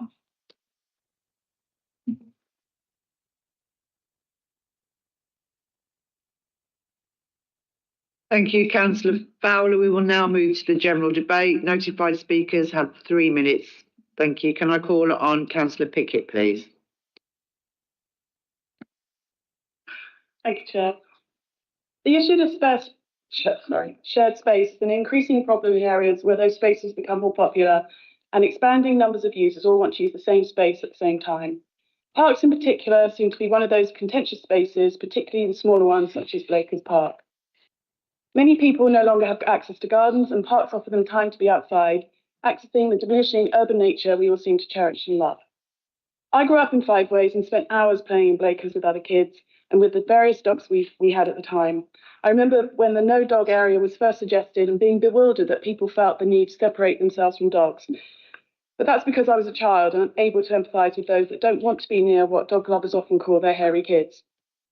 The no dog area was petitioned for with massive support, and it was fenced in, new trees were planted there, older kids playing football had to mind out for the smaller ones with their parents. Those with dogs had to play in the outer area of the park, and so they and I did. There was and still is space for those with dogs to enjoy Blakers. Harmony restored. But this is not a case of dog owners versus families, as many of us are both. However, the issue remains that there is a significant number of dog owners, and there are notably a lot more than of those now, who are no longer taking full responsibility for their dogs. Our parks are literally covered in faeces, and who wants to sit or play in that? As a volunteer gardener in Preston Park, we have seen the behaviour of certain dog owners worsen, and when politely asked to clean up or keep their dog under control, volunteers have been threatened and physically attacked. We've also had signage requesting mutual respect and to clean up repeatedly ripped off fences. This is not acceptable behaviour. For those calling for an area to safely train their dogs, I get it. We all have that worry when we first take them out, and the agony of teaching recall seems endless. However, that is often the problem now. Dogs are not being taught how to behave or interact. Urban areas can be dangerous for them, and a lack of recall could be horribly fatal.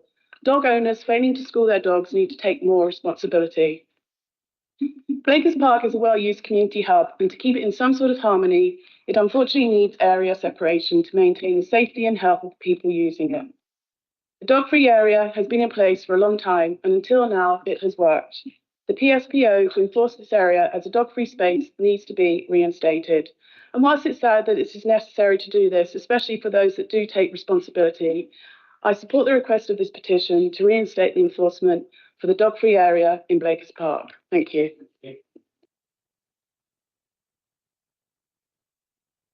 Thank you, Councillor Pickett. I now call on Councillor Hogan.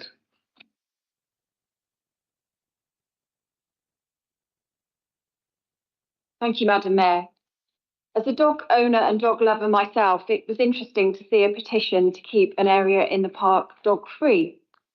I understand the space in Blakers Park has previously been dog-free for 40 years, but for the past years, as Simon explained, dogs are now able to enter this fenced space. It seems that with over 1,300 now, we're learning 1,400 signatories on this petition, there is a local appetite for the dog-free status to be reinstated. The arguments being for children to be able to be safe in the space and enjoy the green space without distraction from dogs or dog fouling. We therefore feel that as the appetite for this dog-free space is strong, we would support it, given that there are many other places, including in the park, for dogs and dog walkers to enjoy.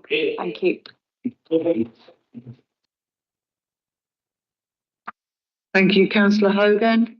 Councillor Oliveira. Thank you, Madam Mayor. I would like to agree. I think the debate here is not to dog or not to dog. I think the debate here is about. The respecting to dog or not to dog. I think that's the basis of the debate. The basis of the debate is we need their space. I am a dog lover, and I remember very well the best memories I had as a childhood is having a dog. But also the best memories I have today as being a father is know that my child is protected. And within the debate here, to dog or not to dog, I think it's important. It's a resident of around the area from Preston Park for holidaying for 5 weeks to have the free conscience of mind that they are safe. It's no drug prohibits to use the areas that are allowed to them. But when it comes to a protected area that been there for so many times, it's not about being divisive. I did make a joke about to dog, not to dog, but the core of the debate is not about division. The core of the debate is about information. There's some residents need their space. I think it was mentioned from children to people who are afraid of dogs. Some people are not like myself or Councillor Hogan who likes dogs. Some people are afraid. So the core of the debate is not about issues about medical care, about things. It's about how we bring the community together. And the way of bringing that community together is informing them that there is space there. It's not prohibiting your dog, the dog that we love, to access the park. It's to bring us together in a space that we all can coexist and work together. It's not about bridges. It's not about putting fences. It's more of putting bridges together to bring our community into a safe space and to coexist. Thank you. Yeah. Thank you, Councillor Oliveira. Brighton and Hove Independence. I can't follow that. There must be a joke in there somewhere, but we just agree with everything that's been said, so I've nothing to add. Thank you. Thank you. Okay. Councillor Fowler, do you wish to respond to the debate? Yeah, thank you. I'm really pleased that we've got cross-party support in this, and as officers and as the cabinet leader said, we are, we're going to ask officers to bring this forward. So, and I'm really pleased. Thank you. Thank you, Councillor Fowler. I will put the recommendation to note the petition to the vote. Can I ask for a show of hands? All those in favour? I think that's unanimous. I'll just check. Was there anybody against? Any abstentions? No. Thank you. I can confirm that the recommendation to note the petition has been carried.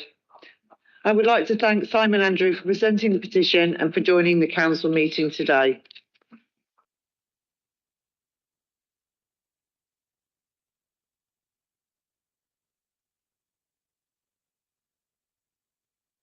Prior to the council considering the reports of the committees referred to on the agenda, the items will be called over item by item. Any member of the council wishing to speak on a vote against any item may reserve it for debate immediately after the item number has been called. I will now ask the Head of Democratic Services to undertake the call over. Thank you. Thank you, Madam Mayor. Item 26, Honorary Freedom of the City. Item 27, Minimum Revenue Provision Policy. Madam Mayor, I can confirm that all items have been called. Item 26, Honorary Freedom of the City, and item 27, Minimum Revenue Provision Policy. Thank you, Anthony. We're very near 6:30, which we've got scheduled for a break. So rather than starting off with oral questions, we're actually going to go to break now. So we've got half an hour. So if we could be back in the chamber for 5 to 7, please. Thank you.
Councillors' written questions and the responses are taken as read by reference to the list which has been circulated with Addendum 4. I've been notified of 18 oral questions and these will be taken in the order detailed in the agenda. I would remind councillors that 30 minutes is set aside for oral questions and therefore not all questions may be dealt with at the meeting. And I would ask that responses are kept brief to enable as many questions as possible to be heard. I would like to welcome Councillor McNair to put your question on Hove Beach Park trees, please. Thank you, Madam Mayor. Hove Beach Park has hundreds of dead trees. These were not only whips, some of which may be expected to die, but large trees carefully planted, which must have cost hundreds of pounds. In total, with work hours included, thousands of pounds have been wasted. Why was there insufficient oversight of the contractor by the council? Councillor Robbins, I'll call upon you to reply. Thank you very much, Madam Mayor. We are currently preparing plans to replace the trees, to agree whether to make changes to the species or the size, but that's ongoing work and nothing's been decided yet. The gardens have to be established, hence the gardens won't be open until September. It is our contractor's responsibility to supply and plant the trees, manage and maintain them for 1 year. Sadly, some of the trees have died, but not as many as was reported. If the trees are not supplied and planted as specified, or of poor quality, or not maintained properly, the replacement of such trees is at the contractor's expense, not the council's. The park is currently being managed by our contractor according to the Landscape Environmental Management Plan developed as part of the landscape design. We are addressing our concerns about the amount of watering being carried out with our contractor. The situation with all planting across the park is being monitored regularly. All the trees which we believe are dead have been tagged. These will be replaced during the next tree planting season from October to November. If they have not recovered over the summer, the factors contributing to the tree's failure have been identified by the project team, and measures will be in place to avoid repeated issues identified. Thank you very much. Thank you, Councillor Robbins. Councillor McNair, do you have a supplementary question? Yes, I do. Thank you, Madam Mayor. Trees are still dying. We've been told many times that measures have been put in place to avoid this happening again. What measures are being put in place to avoid this happening again? Thank you, Councillor McNair. Councillor Robbins, to reply. Well, I think I'd give that answer within the first statement. Perhaps, do you want me to go over it again? It said that we are addressing your concerns about the amount of watering being carried out, and that we are managing the contractors. I mean, I don't know what else you want me to say. We are now down there on a regular basis watching. We'll do that. We'll get you a written response if that's what you feel is necessary. Thanks very much. Thank you, Councillor Robbins. I would like to welcome Councillor Fishley to put a question on home move. Thank you, Madam Mayor. It's nice that my question is printed in the agenda, so I won't repeat it. But I'd just like to say that I just walked around this building and it's just such a shame that the outside is still being neglected. There's a planter full of dead things right there. There's weeds on the pavement, in the beds, especially on Tisbury Road. I just pulled this planning notice off the lamppost from November. There's a notice board with hardly anything in it, but a notice from March, and then there's stickers on the outside. There's graffiti on a large planter. I mean, I don't know whose responsibility civic pride is. On Tuesday, I'll be coming back here for a meeting, and I'll bring my graffiti removal kit and trowel, so I'll do my bit. And my question to Councillor Williams is about home move bidding, and feel free to give a yes or no answer, Councillor Williams. Councillor Williams, would you like to reply? Thank you, Madam Mayor. And the answer is no. That is not correct. And I will say that, the bidding process is to help people choose. They're allowed to bid on at least 3 properties each cycle and choose which properties they want to bid on, which helps them look at the suitability. And we always look at whether it's suitable and whether it's affordable. So I hope that was helpful. Thank you. Thank you, Councillor Williams. Do you have a supplementary? I do. I'd just quickly like to say that Councillor Williams and Councillor Taylor have both referenced the homes that the council bought in Rottingdean. Just to say again, these properties are not fit for purpose and we shouldn't be putting people in them. And in fact, the first person to move in has requested a move because she can't afford the £20 a day that it costs to run 2 radiators for 2 hours a day. Councillor Fisher, can you get to the question, please? So that's £600 a month on heating 1 room for 2 hours. To Councillor Williams, I actually have an example of someone's family that this happened to. So perhaps I could arrange a Teams call so you can talk to them with some of the team. We can try and clear it up. Okay, thank you. Thank you, Councillor Fishley. Councillor Williams, do you need to reply? Thank you. Thank you, Madam. I'm not sure what the question is in that, but we did actually investigate the last time that was raised, and we investigated it fully with our council tenants. And part of the reason why this was happening with the council tenants, we were getting a little bit worried because it was about working the new system, and there's a way of actually working this new system, not quite like usual heating systems, and have been given help and assistance and advice. Thank you. Thank you, Councillor Williams. I would like to welcome Councillor Gage to put your question on cases review.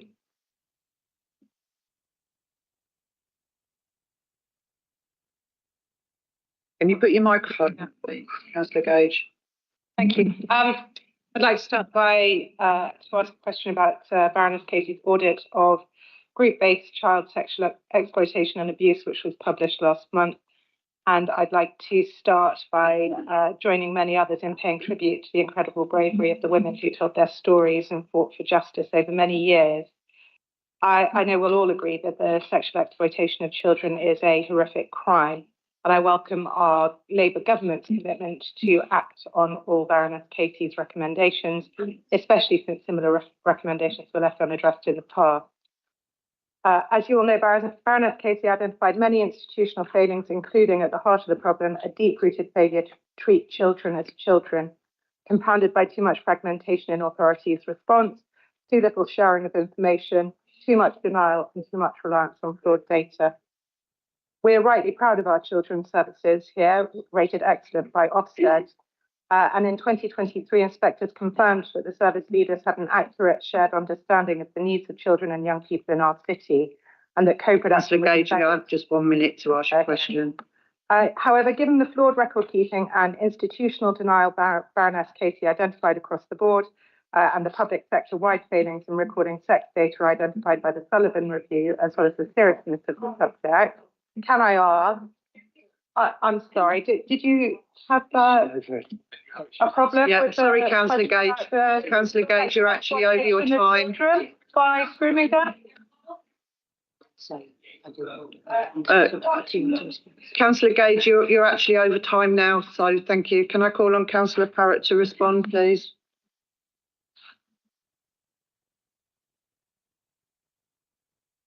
Sussex Police are in the process of carrying out a review as per the recommendations in the casing report into any historical cases and concerns that issues of grooming gangs may have missed. We are closely working with our Sussex Police Council colleagues to support this review. However, police and children's safeguarding leads have not been made aware of any significant concerns or police investigations within Brighton and Hove of systemic child sexual exploitation by grooming gangs. There have been complex individual investigations and potential multiple victims of single perpetrators, but none that would come under the definition of grooming gangs. This is the initial police view and the view of social worker practitioners in the adolescent service through our adolescent vulnerability and risk management meeting and our devolved national referral mechanism meetings. We believe our current systems of identifying risk are strong, but we are not complacent that abuse could be undetected or unreported. Before conclusion of the police's review into the historic investigations, it would be wrong to give a stronger assurance that grooming gangs are not a significant problem in Brighton and Hove, but current evidence would not indicate so. Baroness Casey was clear and determined in her report and subsequent press interviews that the matter affects us all. Childhood sexual abuse, of which grooming gangs are a part, is not exclusive to one race, religion, sexual orientation or organisation. As a psychotherapist working with survivors of abuse, I understand the long-term impact of those who experience it, their friends, families and colleagues. It costs us all and impacts everyone. We must all play our part in hearing the voices of the victims, not dismissing the concerns of those around us. Childhood sexual abuse robs victims of a voice as a whole in society of every sexual orientation. We have to learn to listen, act harder, and to be more willing to act, not to be afraid to voice our fears and our concerns. It is not someone's job, including the councils, via any reporting mechanisms. We all need to be aware and to take note.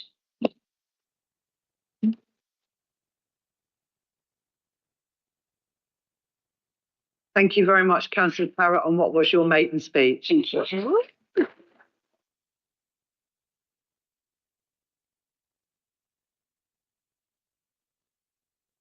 Councillor Gage, do you have a supplementary question? Thank you, Councillor Gage. I would like to welcome Councillor McLeod to put a question on additional council housing. Thank you, Madam Mayor.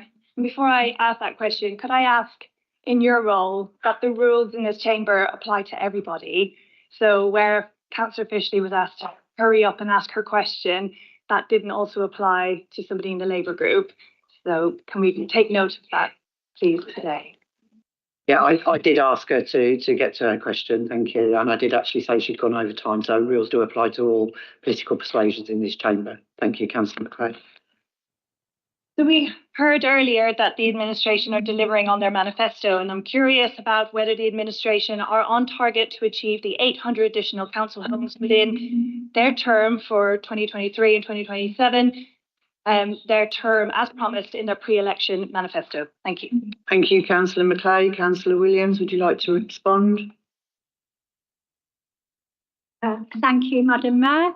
Well, I can say our housing strategy, which is published today, to be looked at Cabinet next week, and I can report to you that 226 affordable homes are delivered in 24-25, and we're on target for 418 further affordable homes to be completed this year, and many more to come. So yes, I think that I can confidently say that yes to that question. Thank you, Madam Mayor.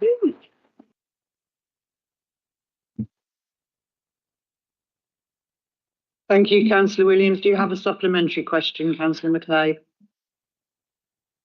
Yeah, thank you. And thanks for that update. I haven't seen that figure, but the figure that I had seen was that in the HRA Capital Investment Programme for 2025-26, Appendix 3, the projected number was 440 homes in the next 5 years, suggesting that the rate of new council homes is slowing down in terms of what's being developed.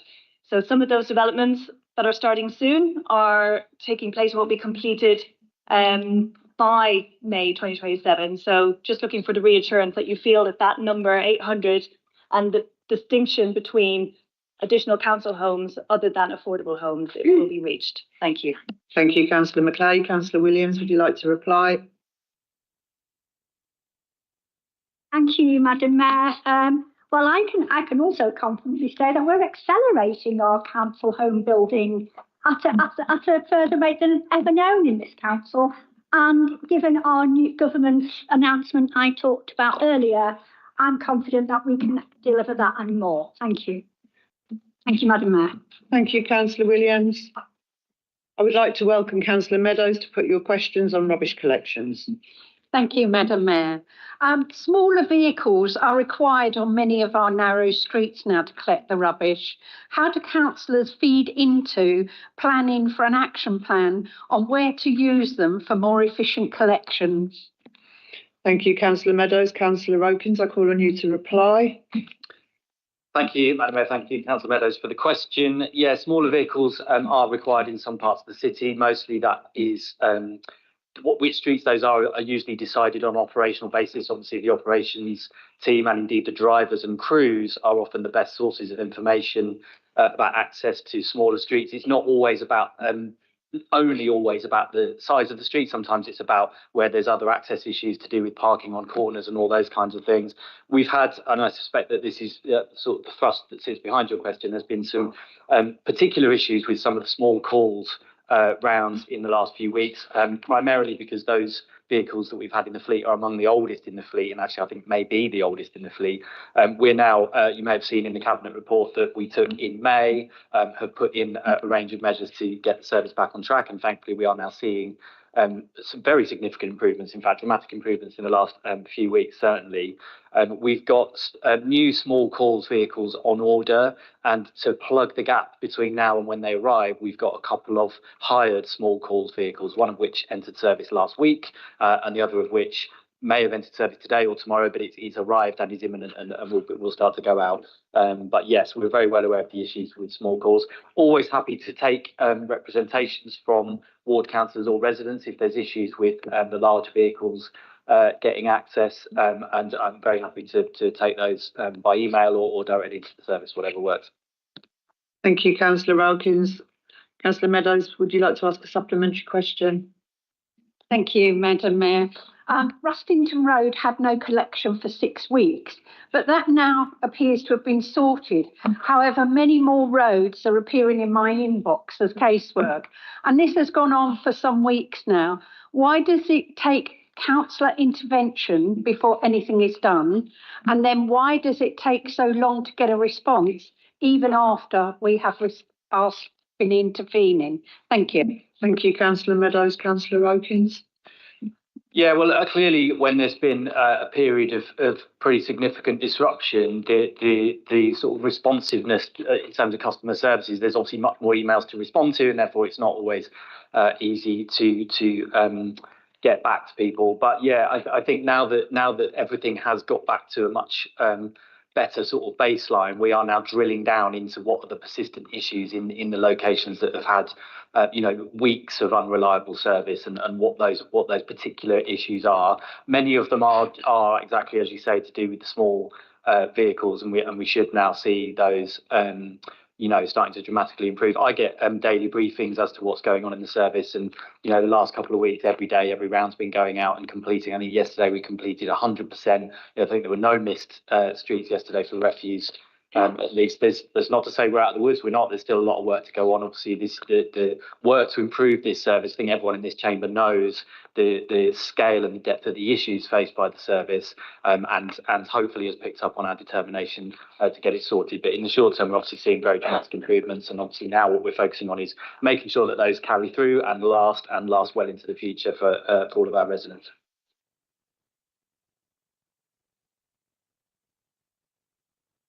I'd like to welcome Councillor Earthy to put your question on Zane's Law. Thank you, Madam Mayor. On 28th of March 2024, this chamber passed a norm on Zane's Law that included a number of binding commitments on this council. Can the Labour administration assure this chamber that consequent to that NOM's resolutions, officers have since compiled a register of land within Brighton and Hove that may have been contaminated, and that same list includes the gasworks site adjacent to Marina Way and Rodine Road? Thank you, Councillor Earthy. I call on Councillor Williams to reply. Madam Mayor, with your permission, I'll respond on this one. Thank you. Thank you, Councillor Wilkins. So, yeah, obviously, I think we were all pleased to pass that motion in the chamber back in March, I think it was 2024. The motion we passed, among other things, called for a report outlining the steps that would be needed in order to establish such a register, and crucially, obviously, to remediate those sites. Something that obviously would require very significant funding. We do have some records of potentially contaminated sites, and we currently operate on a risk basis, which is known as, with capitals, significant possibility of significant harm. And I want to reassure residents that we don't currently have any sites classified under that framework. In addition to the probably obvious desktop assessments that would be needed, a more comprehensive and exhaustive register is likely to involve a programme of soil sampling and other resource-intensive activity. All of that is under consideration and is scheduled for further discussion with Cabinet colleagues shortly. Regarding the gasworks itself, obviously concerns about that site are well documented and were discussed at length in the planning committee, I understand, which rejected the application. We obviously hope that the planning inspectorate upholds the decision that was made by the planning committee. And in the meantime, I'd obviously like to reiterate our support for Zane's Law, and I hope its principles are adopted. And indeed, it's been very encouraging to see the Secretary of State being very supportive of the proposed law as well. Thank you, Councillor Wilkins. Councillor Earthy, do you have a supplementary? Yes, I do. Thank you for that, Councillor Wilkins. To just remind everybody, we did actually agree to one of the resolutions was enforce remediation of any land that poses harm to public safety or which pollutes controlled water. So I'm very glad to hear that answer from you.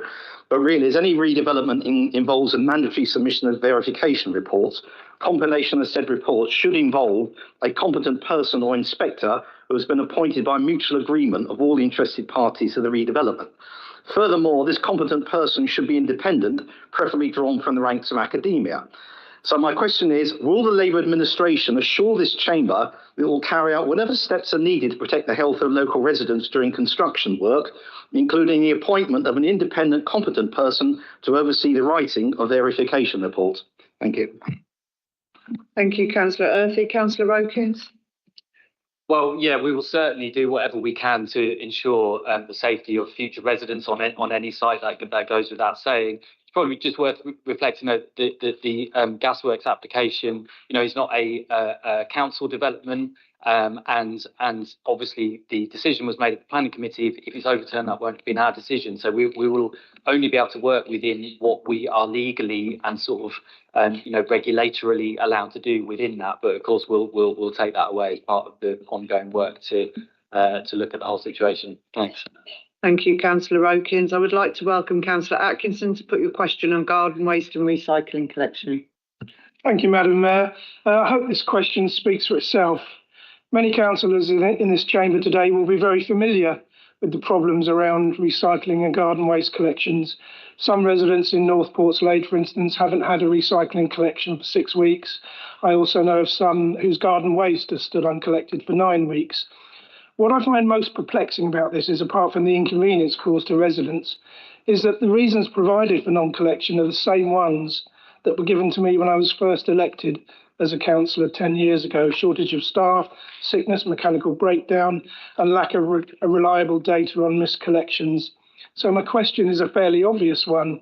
Do we honestly think it's realistic, sensible, or achievable that we add another collection, i.e. food waste collection, to those already in place?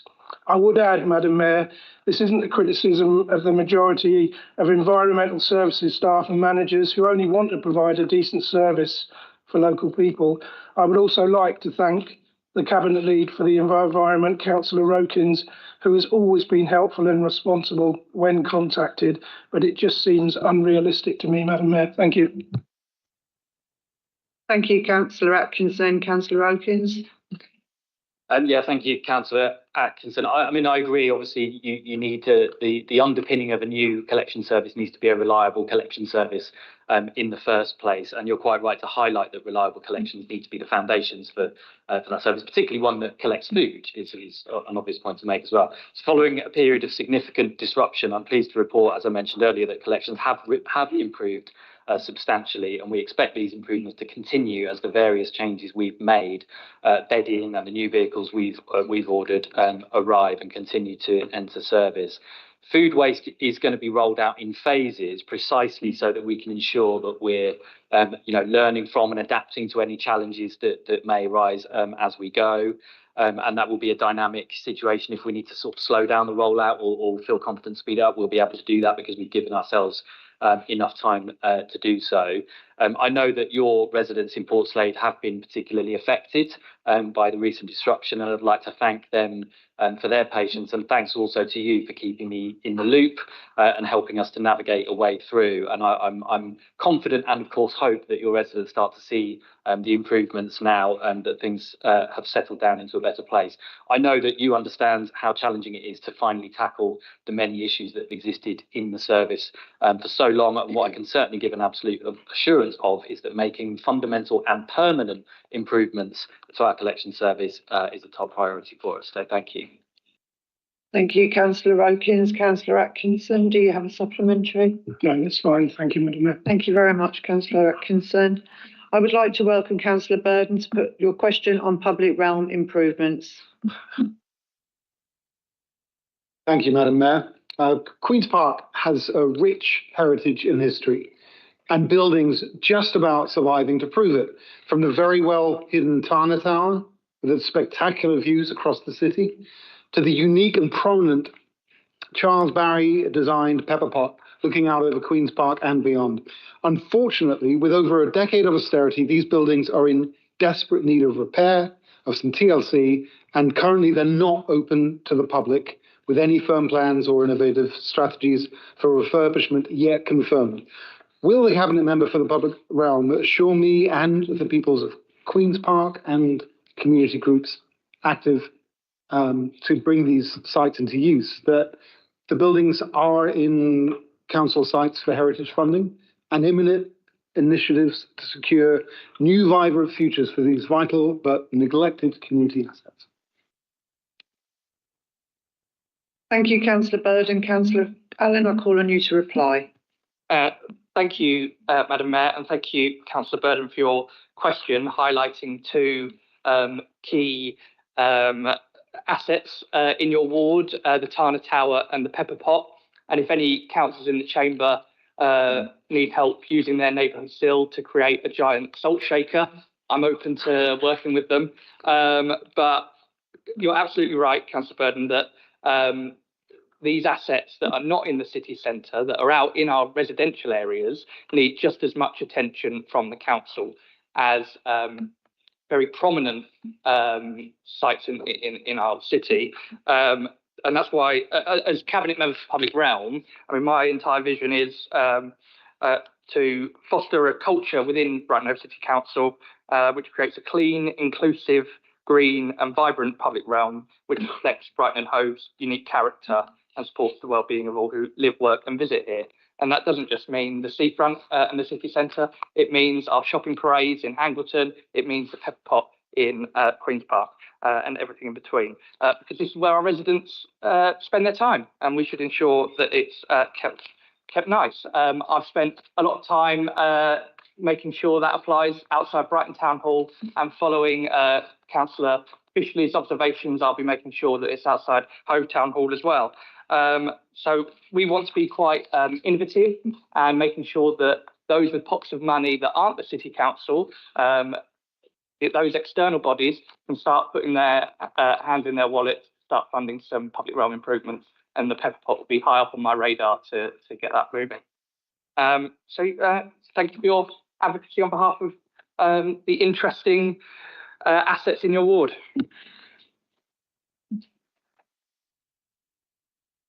Thank you, Councillor Allen. Councillor Bird, do you have a supplementary question? No supplementary questions. I just hope that Councillor Allen will visit soon. Thank you. I would like to welcome Councillor Pickett to put your question on waste collection. Thank you, Chair. I find it interesting that both Councillor Sankey and Rokins continue to misrepresent the issue of food waste collections. Legislation and finances to pay for this service only came about this year, following on from legislation put through under the previous Conservative government. We continually hear criticism against us as Greens on this issue. Why do you continue a pattern of gaslighting the Greens on this and so many other issues?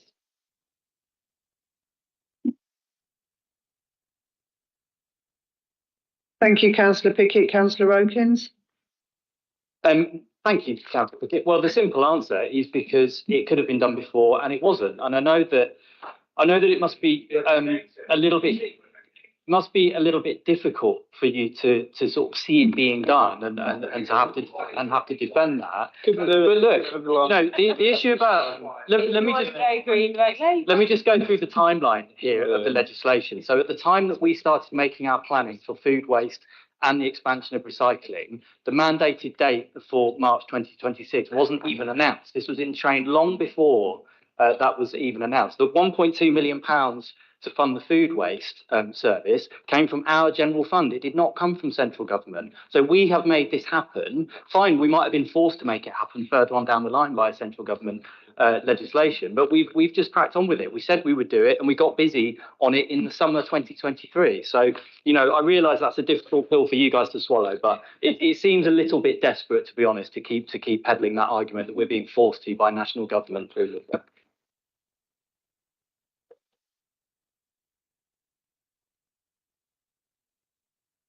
Thank you, Councillor Rokins. Do you have a supplementary question, Councillor Pickett? Thank you, Chair. Councillor Rokins, you're just lying. Anyway, with regards to the amended... So you never mind.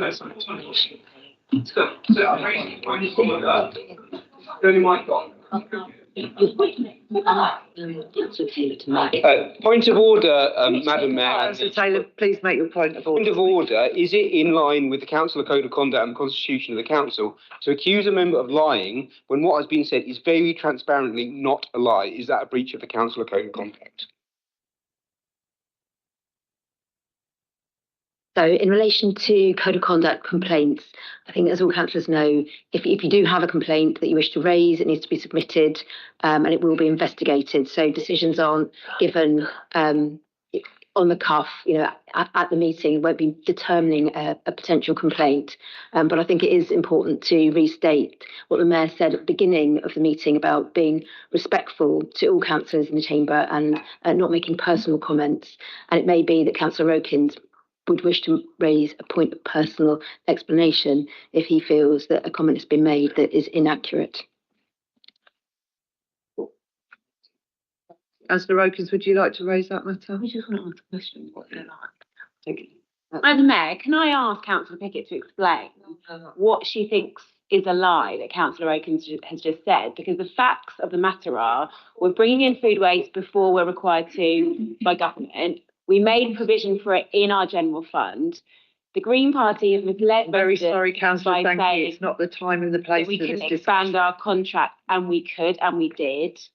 So who has been misleading here? I think it's absolutely outrageous. It's noted, but can take forward. That's Just to say, we have noted your comments and they'll be taken forward outside of the chamber. Thank you.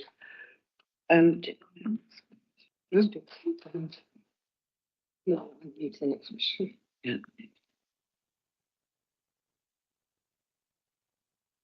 Okay, I would like to welcome Councillor Theobald to put your question on cemeteries. Thank you. Oh, okay. Thank you, Madam Mayor. Sorry, Councillor Theobald, we're just going to go back to Councillor Pickett's supplementary. Very sorry about that.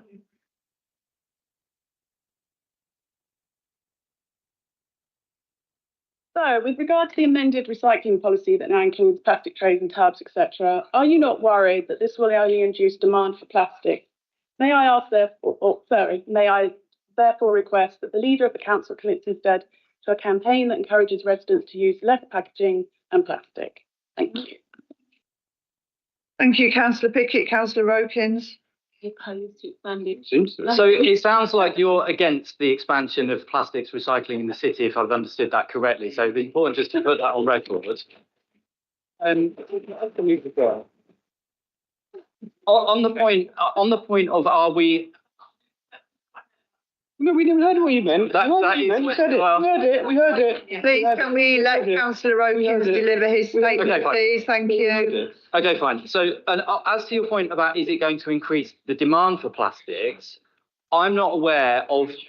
Excuse me, I'm speaking. I'm not aware of any other local authority, bearing in mind many other local authorities have been recycling these materials for years. I'm not aware of any evidence that suggests that increased demand for plastics has taken place as part of that.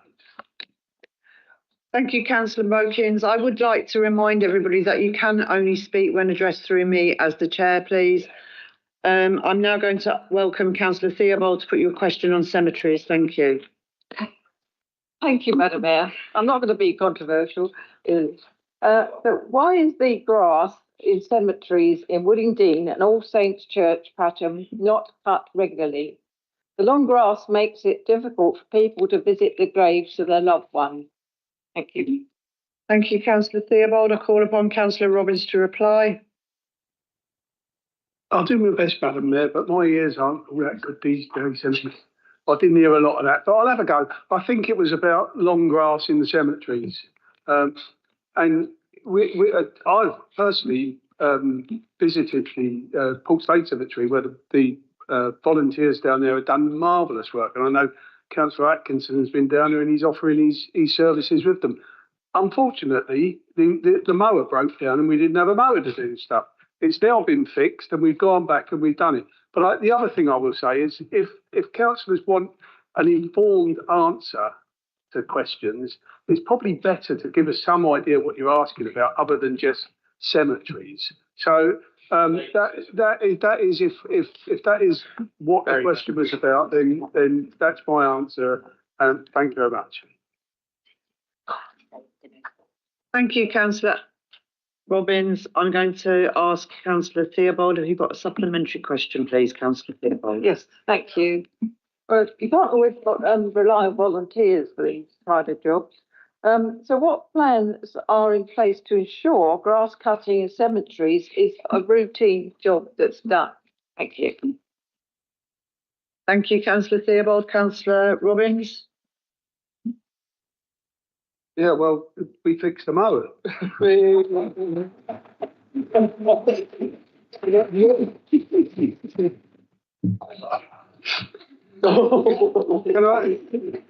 Do you need to try to elaborate on it?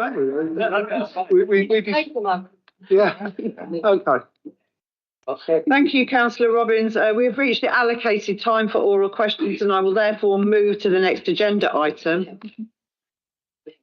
Councillor Hill. Could I ask for a suspension of standing orders to allow for more oral questions, please? Thank you. Right, can I ask for a seconder, please?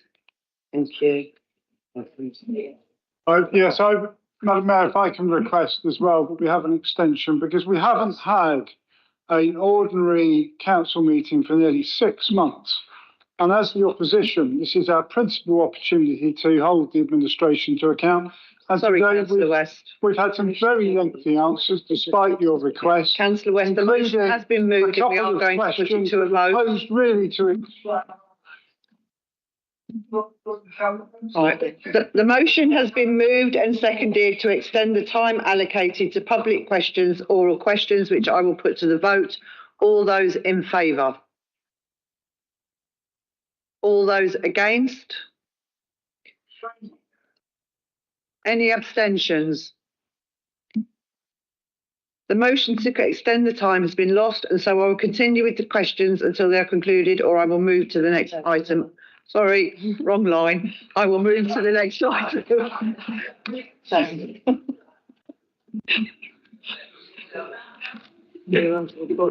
Reports for decision. That's you one.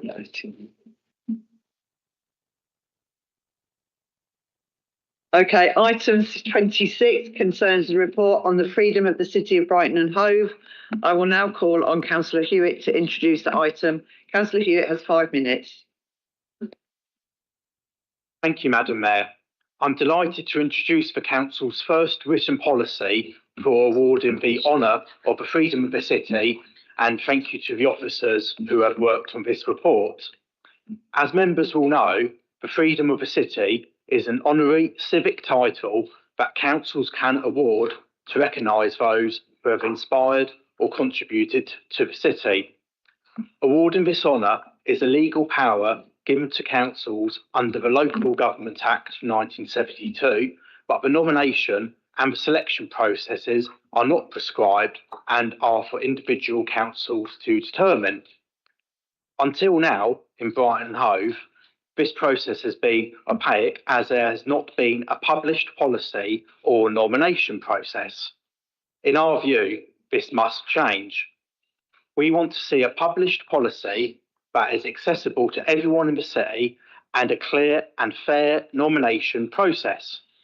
This will ensure that the nominations properly reflect the city we serve and celebrate truly exceptional achievements and public service.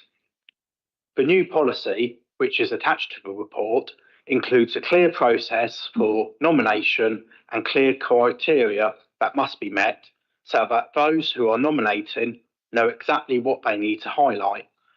A non-exhaustive list of examples of the sorts of activity which may be recognised is included in the policy to help people engage with the award and to encourage nominations.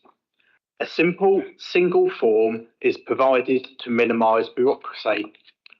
Our ambition is that, through this policy, we can encourage a range of nominations which fully reflect the diversity of the City of Brighton and Hove. We want our residents and local communities to be involved in making these nominations and to have the opportunity to champion those who feel they have contributed to the lives of the people of the city. The policy also clarifies how and when the selection process will be undertaken.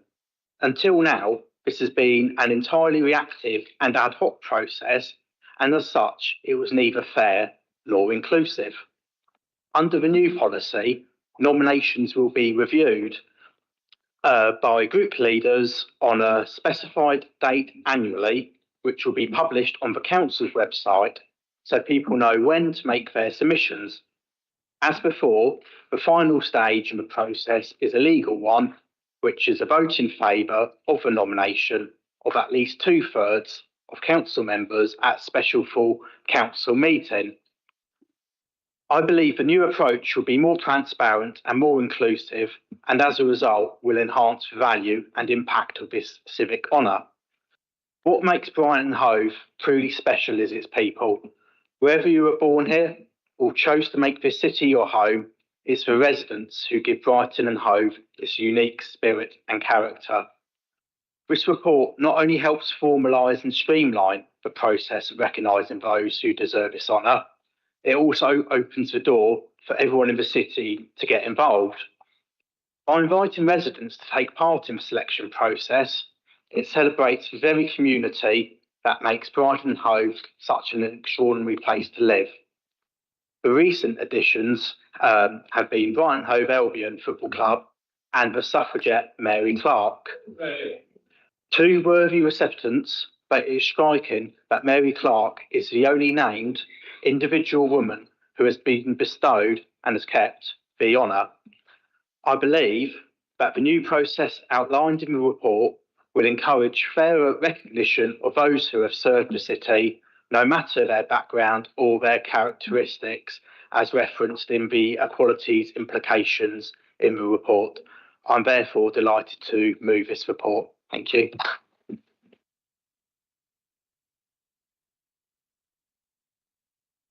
Thank you, Councillor Hewitt. I note that there is a Green Group amendment which will now be moved by Councillor West. Thank you, Madam Mayor, and I thank Councillor Hewitt for his words of introduction. We're very pleased this policy has come forward. Freedom the City offers an underutilised but great way to celebrate outstanding contributions of people connected with the city. This new policy will, as Councillor Hewitt said, establish a clear process, and I think it will very much help to encourage the nomination of many more people for the award. It's rightly intended to recognise a more diverse range of people than have been made significant contributions than we've had in the past. And it's helpful that we have a list of example areas of contribution, but notwithstanding the fact that the report says that the list is not exhaustive, we do think it's important to include two very important areas of life: education and health and well-being as well. And hopefully we can all agree upon that. I haven't heard that there's any opposition to our amendment on this. One point rightly raised in the report is that in the way in which yes, as I already said, that the Freedom of the City has been awarded historically has not been terribly inclusive. And if we look at the historical gender balance, as Councillor Hewitt's pointed out as well, that, I mean, it's pretty glaring, really, the lack of equality in that. So I'm sure that there'll be a shared desire among members to redress this going forward. But however, to strengthen that, we were minded to propose a gender balance is actually enshrined within the policy, but we were advised that this could potentially complicate matters legally, especially given the council chooses to take a broader view of gender than the Supreme Court has recently ruled. So I think in some cases, some things are better not written down, and we leave it very much to the leaders group to reflect the progressive attitudes of people in the city when making their recommendations for the award. So thank you. This is a whole council matter here, and I hope that all groups will be supportive. Thank you.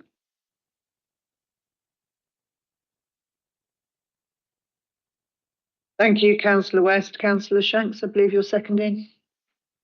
Oh, just formally second. Thank you, Councillor Shanks. We'll now move to the general debate. Councillor McNair. Thank you, Madam Mayor. The Conservative Group will support the Freedom of the City report. However, we shouldn't feel the need to confer the title of Freedom of the City on anyone. It is the city's highest honour and should be awarded, if at all, rarely. This council has an interesting track record on conferring the Freedom of the City.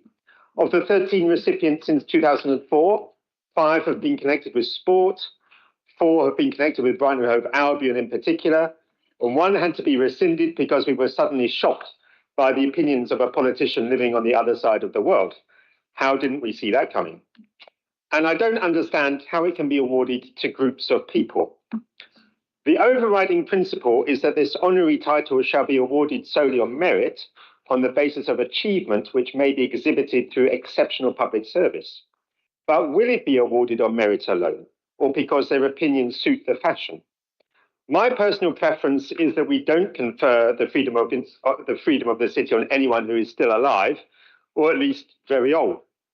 The council is likely to be easily embarrassed, especially perhaps by people of real merit who tend to have jagged edges rather than rounded ones. I appreciate the council is trying to tighten up the process, but here are some amendments I would add. No politicians, even ex-ones, or anyone connected to one. They've had their recognition. No one should be awarded the Freedom of the City without the complete agreement of Labour, Greens and Conservative councillors. It would be embarrassing for the potential recipient otherwise, which would not be fair. That decision should be made before the public vote, which would simply be for show. I will not approve of anyone unless my Conservative colleagues agree. The recipient should be so outstanding, no one can disagree with the conferment. Thank you, Councillor McNair. Anybody else wish to speak? Councillor Hewitt, do you wish to respond to the debate and indicate whether the amendment has been accepted? Thank you, Madam Mayor. We will not be accepting the proposed amendment from the Green Group, but I do like to put record thanks to Councillor West and his colleagues for broadly supporting the report. Rationale for not accepting the amendment is at the start of section 2.23 does clearly state that the requirements list is not exhaustive. And, that is well covered in there. It wouldn't prohibit people being recognised for the 2 additional categories they wish to have added in. I feel the most appropriate place for them to have made that suggestion for that to be included would have been at the leaders' group meetings where this paper would have been discussed and agreed before publication for that. But as you say, it will be for group leaders to take the progressive views which you mentioned about addressing any imbalances which currently exist in the current role of people who have been accepted. Councillor McNair, I don't believe what you suggest were formal amendments as if they weren't submitted, so can't really address what you were saying in any great detail. But I think what I really gathered from it all is you were saying you would, at the leaders' meeting, which is detailed in the report, you would come in with, that stance of accepting or not accepting the nominees which members of the public have submitted. So I feel, that is covered as a part of that report for there. I think just like to close and summarise by saying the report has created an accessible, fair and transparent process for nominating potential recipients of the Freedom of the City. It should allow for a broader range of people to be considered, which will reflect our city. It maintains member oversight and decision making, but now includes public involvement and engagement. Thank you, Madam Mayor, and I look forward to seeing who's going to be nominated in the coming years. Thank you.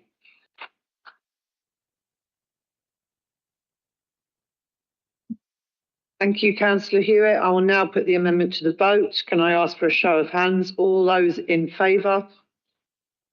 Yeah. Of the amendment. Green Party amendment. Yeah. All those against the Green Party amendment? Anybody wishing to abstain? I can confirm that the amendment has been lost.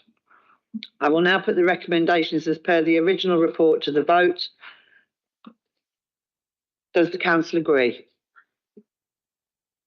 I can confirm that the recommendations as per the original report has been carried.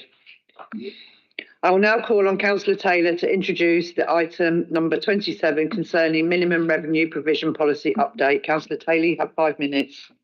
Thank you, Madam Mayor. It's with huge excitement that I rise to speak about the Council's minimum revenue provision policy. And I know that councillors right across the chamber will have spent all week waiting in giddy anticipation of this item. But behind the technocratic naming of this report lies an important update. Indeed, a more pertinent title might have been How to Account for the Green Party Legacy in Our Financial Statements. But before we get into the detail of their errors and how we'll account for them, I wanted to flag an observation, which is that in a recent meeting of full council, upon mention of the I360, Green councillors were heard shouting bingo and laughing and cheering along. Clearly, they have a cute little game where they tried to anticipate keywords relating to their legacy. Well, I'm glad it's all a game to them, Madam Mayor, I really am. I'm glad they've got a jolly old pub game based on the tens of millions of pounds they lost for this city. It does make you wonder what other words might be on their bingo list. Perhaps councillors could test that out later in their speeches this evening, closing toilets, etc. Unfortunately, it's not a game for residents. It's not a game for this administration who have to deal with the £2 million a year lost revenue because of their mistake. But actually, residents do have a version of the same game. On their bingo cards, there's just a single word, a word they've been waiting eagerly to hear for many years. Their metaphorical bingo pens hovering in anticipation, and that word is sorry. Perhaps Green councillors can put them out of their misery this evening. Madam Mayor, the report this evening does two things, and let me just explain the context. The minimum revenue provision policy governs how the council makes provision for debt repayments from the revenue budget each year. The policy has to be approved each year by full council, and any amendments have to also be approved by full council. The 25-26 policy was updated as part of the budget setting process, and this paper is approval for an update to the policy. The first update reflects changes to MHCLG guidance made last year to ensure wording is clear and consistent with their expectations. We've also updated the policy on loans to Homes for Brighton and Hove to ensure it fully reflects the current strategy more clearly. More substantially, the policy needs to be updated to reflect the treatment of the I360 debt. The technical update ensures the council can continue writing down the loan over the original period as intended. As a result, there's no change in the profile of how the council will write down the I360 loan compared to the previously agreed approach. The cost of making the provision for the I360 company is already included in the 2025-26 revenue budget and the council's medium-term financial statement. The council has received technical accounting advice that agrees with this change, is in line with statute and guidance. So in conclusion, we're cleaning up the financial mess left by the Green Party, and this evening we have the small matter of tidying up our accounting policies to ensure that we can do so in a compliant and responsible manner. Thank you, Madam Mayor.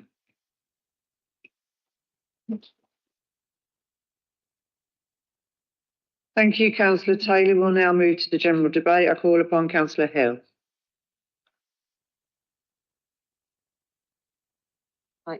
Councillor Sykes. Thank you very much, Madam Mayor. Just a couple of points in response to that interesting introduction from Councillor Taylor. I think Labour locally first started talking about the I360 in the sort of 2022-23 election campaign. And so we had sort of pretty much 2 years of denigration of a major seafront asset from our city. And then you were involved in the process of selling it. Is it any surprise that you got 150 grand, or the company got 150 grand for an asset which had a book value of 4 to 6 million? So I'm not taking any lessons from you on wasting money that belongs to this sitting, this council. So this paper. We act respectfully in the chamber, please, and not interrupt people. Thank you. The paper reflects changes, and thank you, Madam Mayor. Changes in statutory guidance and the council's own position as set out by Councillor Taylor. There is, as the paper says, there's flexibility in setting minimum revenue provision, and the previous Labour administration actually took the opportunity to use this flexibility to reduce the amount set aside from the revenue budget for capital repayments by 50% because of the financial pressures we're under now and we were under then. So that was a £2 million a year saving, which was seen as a canny move by the Labour administration at the time. Canny in the sense of kicking the can down the road. And it's notable from the paper that the repayment of PFI loans, which is the favoured development vehicle of both Labour and Tory governments to keep loans off the books, appear to be the most onerous and least flexible of the approaches to borrowing, also the most expensive. So, I mean, just as an example from a recent FOI, on the library's PFI, current amount owed, that's nearly 16 million, and that runs out in December 2029. So, if you want to have this argument, Councillor Taylor, then, there's plenty we can say about your own financial management. Thank you very much. Thank you, Councillor Sykes. I now call upon Councillor Earthy. Thank you, Madam Mayor. I am a professional risk manager, so I'm afraid to say I actually find Councillor Taylor stuff really quite exciting. So I actually quite like it. So terribly sorry to admit that. So the winter evenings, so they do fly by quickly in my household. So I fully agree with the principles of ensuring that the council provision for debt remains prudent. I'm sure the sums have been done correctly according to the council's robust principles of risk management, as been explained to us members of our training and briefings. I'm also sure the officers and Councillor Taylor done an excellent job, and we should commend them. But I do request some assurances from Councillor Taylor. Right, and some of this may be gibberish to the rest of you, and I think Councillor Taylor understands what I'm going to say. Right. The document states, and I quote, "The changes being made to ensure the policy reflects both updated statutory guidance issued by the Ministry of Housing, Communities and Local Government and changes required for accounting to the loan of the I360 company." So for me as a risk manager, therein lies the nub of the issue, which is managing the unexpected or the black swan event in your risk management. We can all argue all afternoon if the I360 was a true black swan event we couldn't see coming, and in pure risk management statistical terms, it probably was. But the other thing we need to bear in mind is that sudden policy changes by central government may also count as black swans, where us in local authorities are required to pick up the tab at short notice. So looking forward, can Councillor Taylor assure this chamber that the Labour Group administration will use best endeavours to make sure there aren't going to be any more financial disasters from vanity projects like the I360? We do not want to visit these provisions again and again. So if these vanity projects look like they're going to go off the financial rails, can we kill them before they kill us? And can Councillor Taylor also assure us that he's including the risk of central government reneging on its promises and passing the responsibility and the cost onto us? And lastly, I ask Councillor Taylor's assurances that where increased provisions do have to be made, they come at minimum cost of provision of frontline services. Thank you. Thank you, Councillor Earthy. I now call on Councillor Meadows. Thank you, Madam Mayor. I wasn't sure about this report at first, but then on reading further, I realised it's more to do with the I360 and the setting aside of £43 million of public funds, and supposedly how to try and ensure it doesn't happen again. I would have liked to see more information on the change in policy relating to setting aside the minimum revenue provision for capital loans too, as I believe this is what you call a small change, which could be misused again, as capital loans in this paragraph could be used for services or commercial. That might lead us down that foggy path that the I360 followed. And please remember, I did not support the I360 in any way, and there is no record to say otherwise. I put a question in some months ago to Cabinet, which asked the question, I didn't think we were allowed to use Public Loan Works Board funding for revenue services, and this was to City Clean. When and how did this change? Councillor Rokins responded and said that the financial implications outline that the capital investment will be funded by Public Works Loan Board by utilising underspends from other environmental services capital schemes to minimise the impact on the revenue budget. And if this cannot be achieved, then there will be an annual revenue cost of 81,000 that would need to be managed within revenue resources. And this is an important change, I feel. We don't get presentations on reports anymore, Madam Mayor. We're not included in the proper council decision making anymore. As has been said, this is our first council meeting in 6 months. So I need to understand why and how extra funding through a Public Loan Works Board will, particularly for services and revenue funding, will now work with this report. We on our side would like to be reassured that this is not what I read into it, just another misuse of public funds, but a more cautious approach that is required for any public loans of taxpayers' money, no matter the size or use. In addition, I would suggest that we as a council keep the maximum loan to be repaid in 20 years. I know that Labour has a penchant for trying to extend the life of loans, particularly in housing, but that isn't good practice, in my opinion, as there are too many uncertainties in the future. Thank you. Thank you, Councillor Meadows. Councillor Atkinson, did you wish to? No, thank you, Councillor Taylor. Do you wish to respond to the debate? Thank you, Madam Mayor, and thank you for the contributions of Councillor Earthy. He referred to the I360 as a black swan event. Definition of a black swan event is a largely unforeseeable disaster that hits you. Well, actually, Labour councillors did foresee it and voted against it at committee where we made the loan. So perhaps best not to refer it to as a black swan, but perhaps a green swan. Councillor Sykes made a valiant effort at trying to shift the history on the voting of that loan. I don't think he even really believed it himself, but he made a valiant effort to suggest that it was something to do with the Labour Council originally supporting it. The record's really clear. It was approved at planning committee, non-political process. It had cross-party support for quite a long time. I've said that openly. The key point was the loan, the huge, whopping, great big loan, where the Greens decided that they were a hedge fund to make wild speculative investments with taxpayers' money. That was the key point, and that was the bit they voted for. Bewilders me they can't hold their hands up and say sorry about that.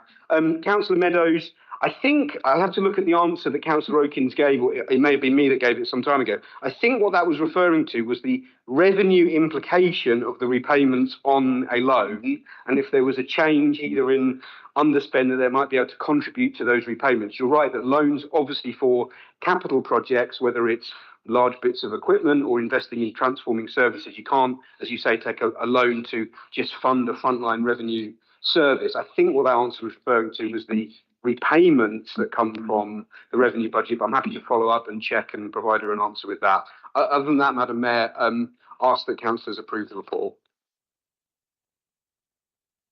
Thank you, Councillor Taylor. Madam Mayor.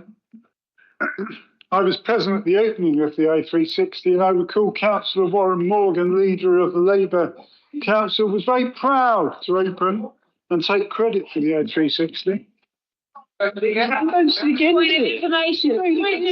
Madam Mayor. Point of order or a point of explanation? Point of explanation. Councillor Warren Morgan, my I just need to listen to Councillor West first. Councillor West, was it a point of order or a point of explanation? It was just waffle and nonsense. For completeness, Madam Mayor. Yeah, can we please not interrupt so I can listen to Councillor West, please? You need to hear me. It was a point of information rather than point of order, which was that I was present. Point of explanation. I was present at the opening of the O360, which was opened by Councillor Warren Morgan, the leader of the Labour group, then the administration. And I seem to remember he was very proud of the O360 and happy to be opening it. And so, you know, I think this administration needs to take account of their own party's involvement and support for the project, and not keep laying the blame at those that were in a position at the time to actually make a decision.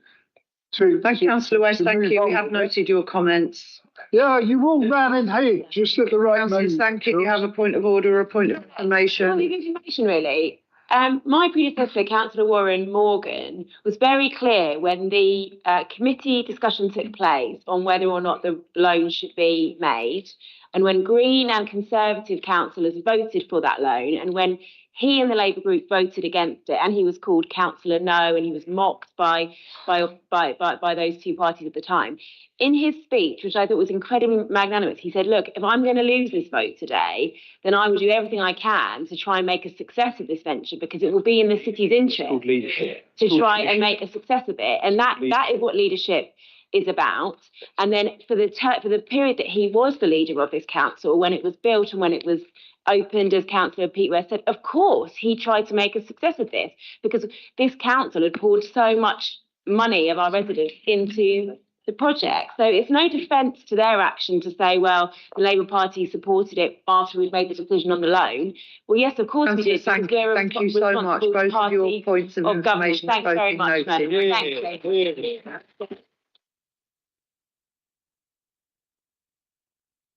Okay, we're now going to put the recommendations in the report to the vote. Does the council agree to the recommendations in the report? Can I have a show of hands, please? All those in favour?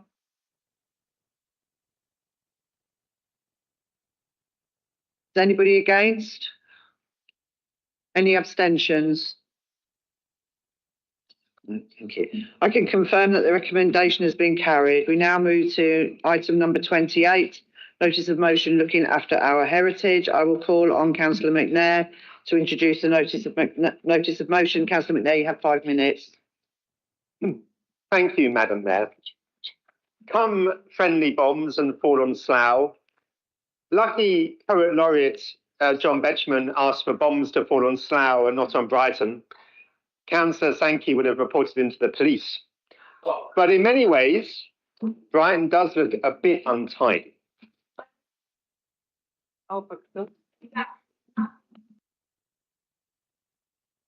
Journalist who is... Thank you, your microphone's not on. Sorry. Madam Mayor, there is, I know the matter to which Councillor McNair is referring. There is absolutely no comparison between John Betchman and the poem that he recited and a modern day journalist who is on the record making racist remarks, making paedophilic remarks, and over the weekend inciting, calling for bombs to be dropped on this city, supposedly in a tongue-in-cheek way, but we all know what those dog whistles are about, because we know what people think of our city when they hear our city's name, and that is a city that is inclusive, a city that is diverse, a city that is progressive. So somebody that's calling for bombs to drop in our city is standing against those values, and I find it absolutely disgraceful that the local Conservative Party is supporting that.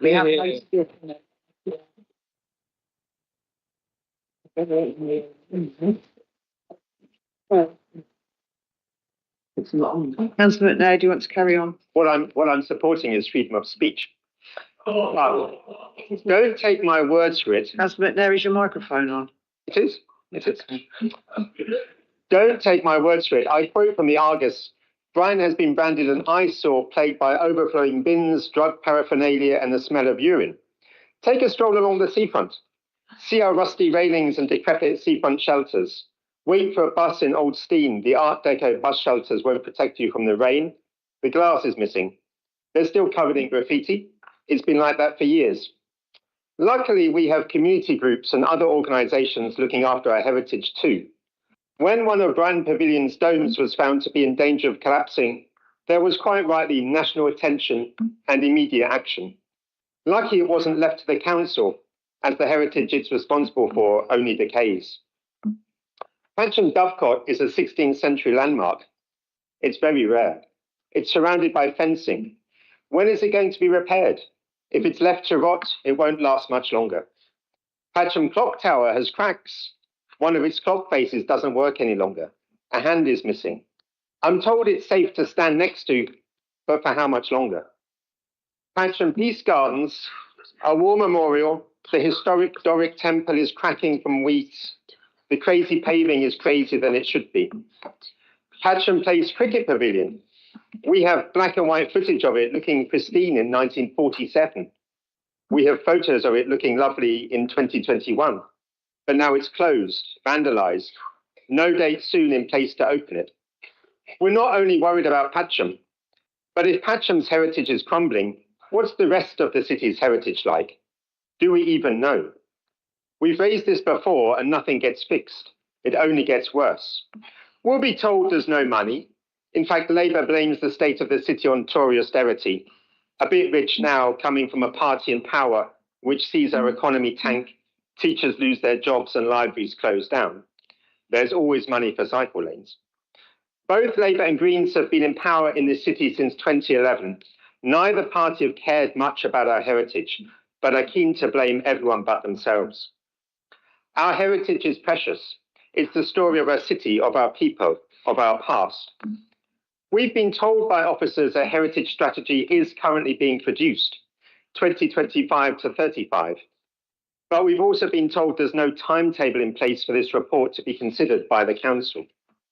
I hope we do actually know there's a timetable and that we'll be told it today, because Patcham Dovecot might not last that long. We need a sense of urgency before it all lands on our heads.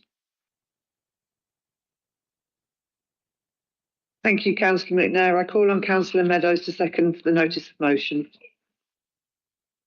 I call on Councillor Theobald to second the notice of motion. Thank you, Councillor Theobald. Thank you, Madam Mayor.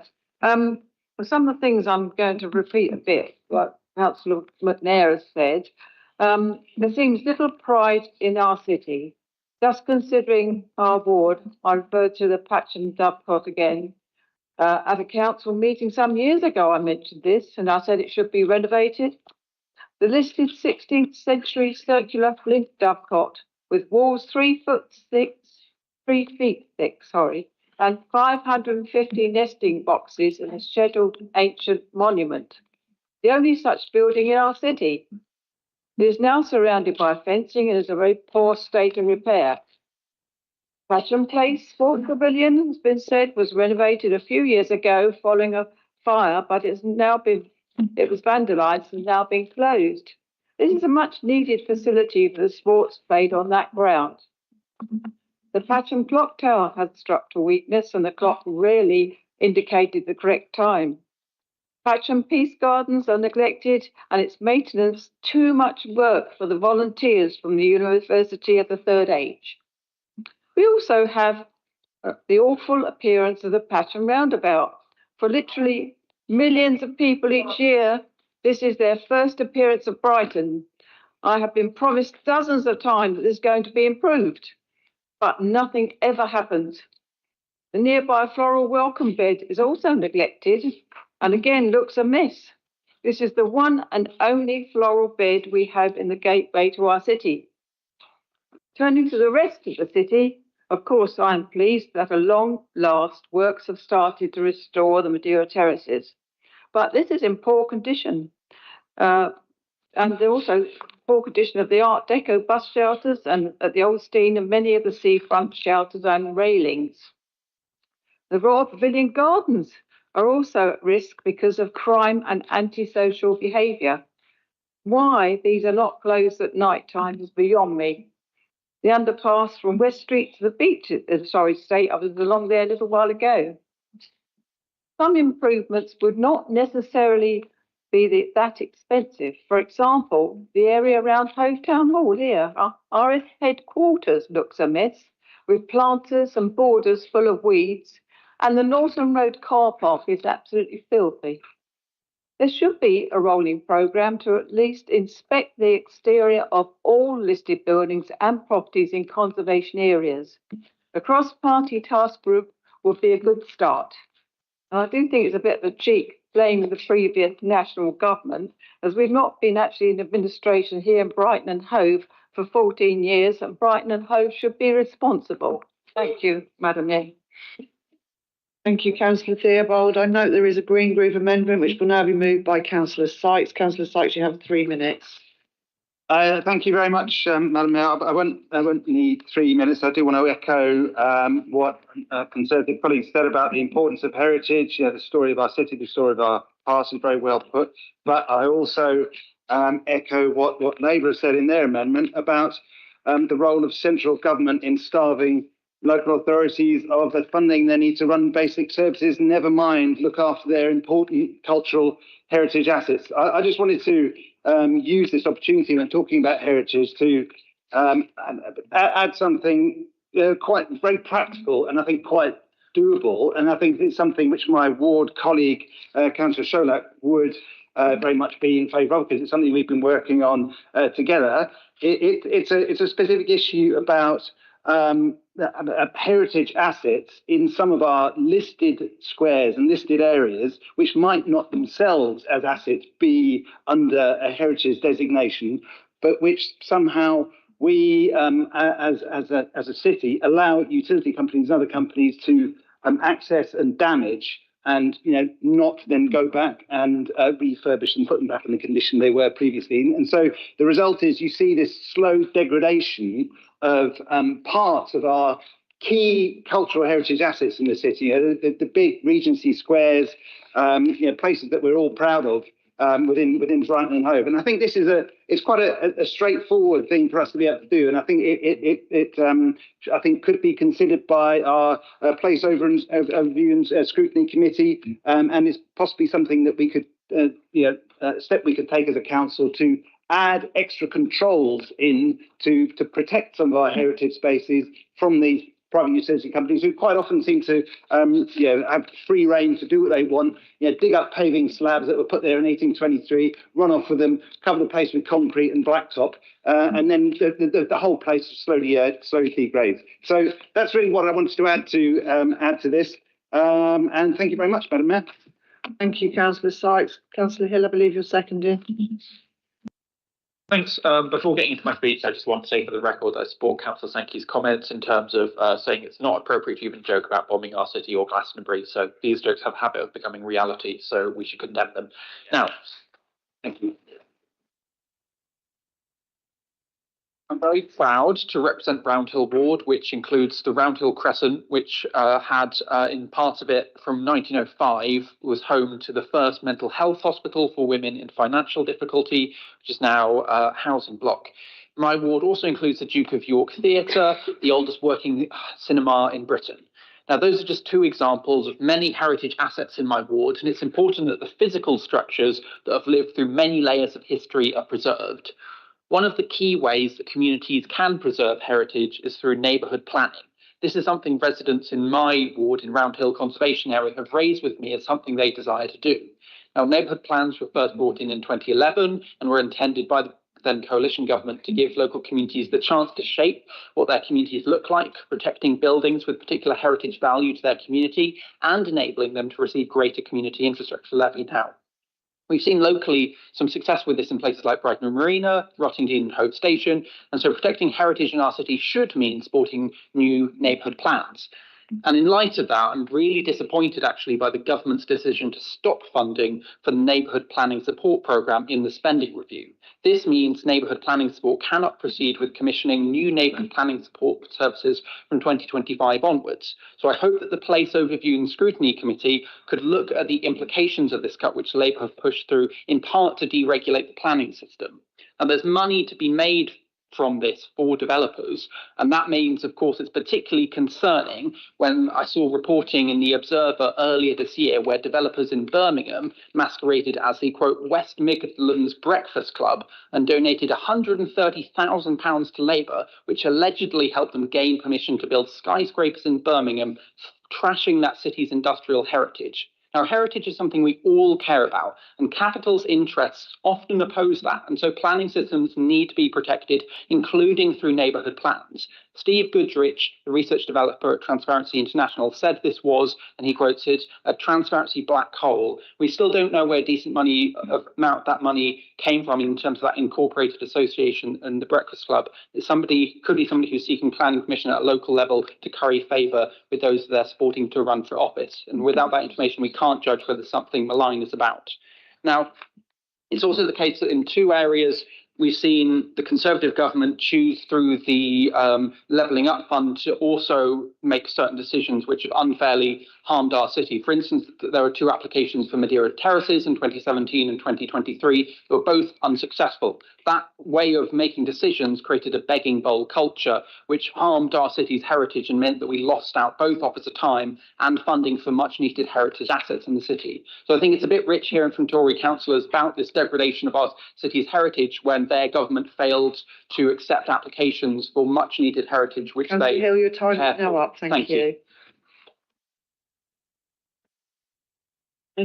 I note that there is a Labour group amendment which will be moved by Councillor Miller. Councillor Miller, you have 3 minutes. Thank you, Madam Mayor. When I first read the title of this motion, I was thrilled that at least some Tories believe in the importance of our country's heritage, as the recent Tory-led government's attitude to heritage resembled slash and burn more than protection. Heritage was long a bit of a Cinderella when it came to national government funding, often receiving below inflation increases. But previous funding decisions paled before the savagery of the 2010 coalition government's cuts, which announced that English heritage's funding would be cut by a staggering 32% over the next 4 years. This savagery and philistinism has had real consequences for our country's heritage. In 2010, 2.9% of England's Grade 1 and 2 starred listed buildings and Grade 2 listed buildings in London were deemed to be at risk by English heritage. By 2024, this had soared to 5.1%. This was a staggering rise of 176% in the number of at-risk buildings in only 14 years of Tory-led government. I am proposing this amendment because, unlike the members of the Conservative Party, who seek to use the sad condition of our heritage assets as a political football, Labour administrations of the city actually care enough about heritage to act rather than posture. The previous Labour administration began the process of putting the Royal Pavilion, Preston Manor and Hove and Booth museums into a charitable trust to safeguard them for future generations. The Pavilion Gardens restoration project is in the final planning stages and will begin actual works next summer. This is a joint project led by both Royal Pavilion and council staff. This administration has also begun the gargantuan task of restoring and protecting our heritage seafront assets. 28 Madeira Terraces arches have been removed and are currently undergoing restoration at a specialist foundry, and a new lift is being installed as we speak. The first 5 seafront heritage lanterns will be removed for restoration in early autumn this year. Finally, I'm delighted to announce that restoration of the cucumber benches on Hove Prom will begin this summer. Thanks to a joint initiative led by council staff and the city's highways contractor, RJ Dance. The initiative is being supported by the Community Payback Scheme and local building merchants and paint suppliers who are providing the materials.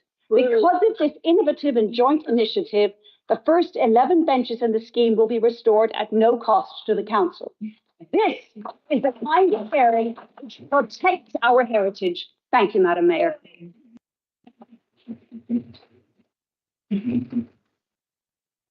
Thank you, Councillor Miller. I call on Councillor Evans to second. Thank you, Madam Mayor. Like my colleague Birgit, I am, to be honest, astonished at the sheer chutzpah of Conservatives, both local and national, in seeking to blame on the government of 1 year or on this council administration the abject mess left behind by 14 long years of not just systemic underfunding of local authorities, impacting all areas of public service and provision, including, of course, our ability to preserve our heritage assets, but also the much boasted of bonfire of red tape that left many precious heritage gems up and down the country unprotected by rules or safety measures, as well as by lack of money. Yeah. In fact, I agree with Birgit so strongly on this that I'd like to repeat or paraphrase my favourite sentence from the speech she just made and say that I am seconding this amendment because, unlike the members representing the Conservative Party, who seek to use the sad state of so many of our heritage assets as a political football, Labour administrations actually care enough about heritage to act rather than posture. Having said all of that quite spiky stuff, though, I now want to be a bit more conciliatory and say that as the Chair of Place Overview and Scrutiny Committee, I am not at all opposed to the ask of this notice of motion, which is simply that the committee considers a task and finish group on this topic, although the timeline they suggest is not possible. In fact, I'd like to thank them for the request for us to consider, as I think that it's the first time that an opposition notice of motion has recognised that it is for the scrutiny committees themselves to set our agendas, not for full council to do so. And couched like that, I'm very happy to agree for us to consider. I can't resist pointing out, however, that had they paid more attention to the place work plans and agendas over the last year, they might have noticed that A, heritage assets were identified as a subject worth covering from the very first planning meeting. B, that in fact, item 17 on the agenda for next week's Place Committee hearing is, quote, an introduction to the heritage strategy, which will be coming in 2026 and which we are being invited to give early input to. And C, that item 18 on the same agenda is an initial discussion on the next task and finish group. So yes, I'd say that the protection of our assets is quite a strong contender, as the time would seem to fit nicely. So please support our amendment, and I look forward to discussing this and other suggestions for the next Place Task and Finish group with Councillor Meadows and all other Place Committee members next week. Thank you. Here.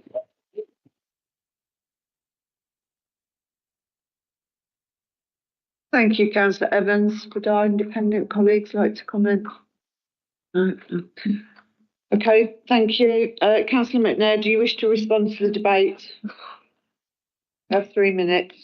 Labour have been in power for 2 years, but there still doesn't seem to be any urgency in dealing with lots of the heritage items that I listed in Patcham and the outlying areas of the city.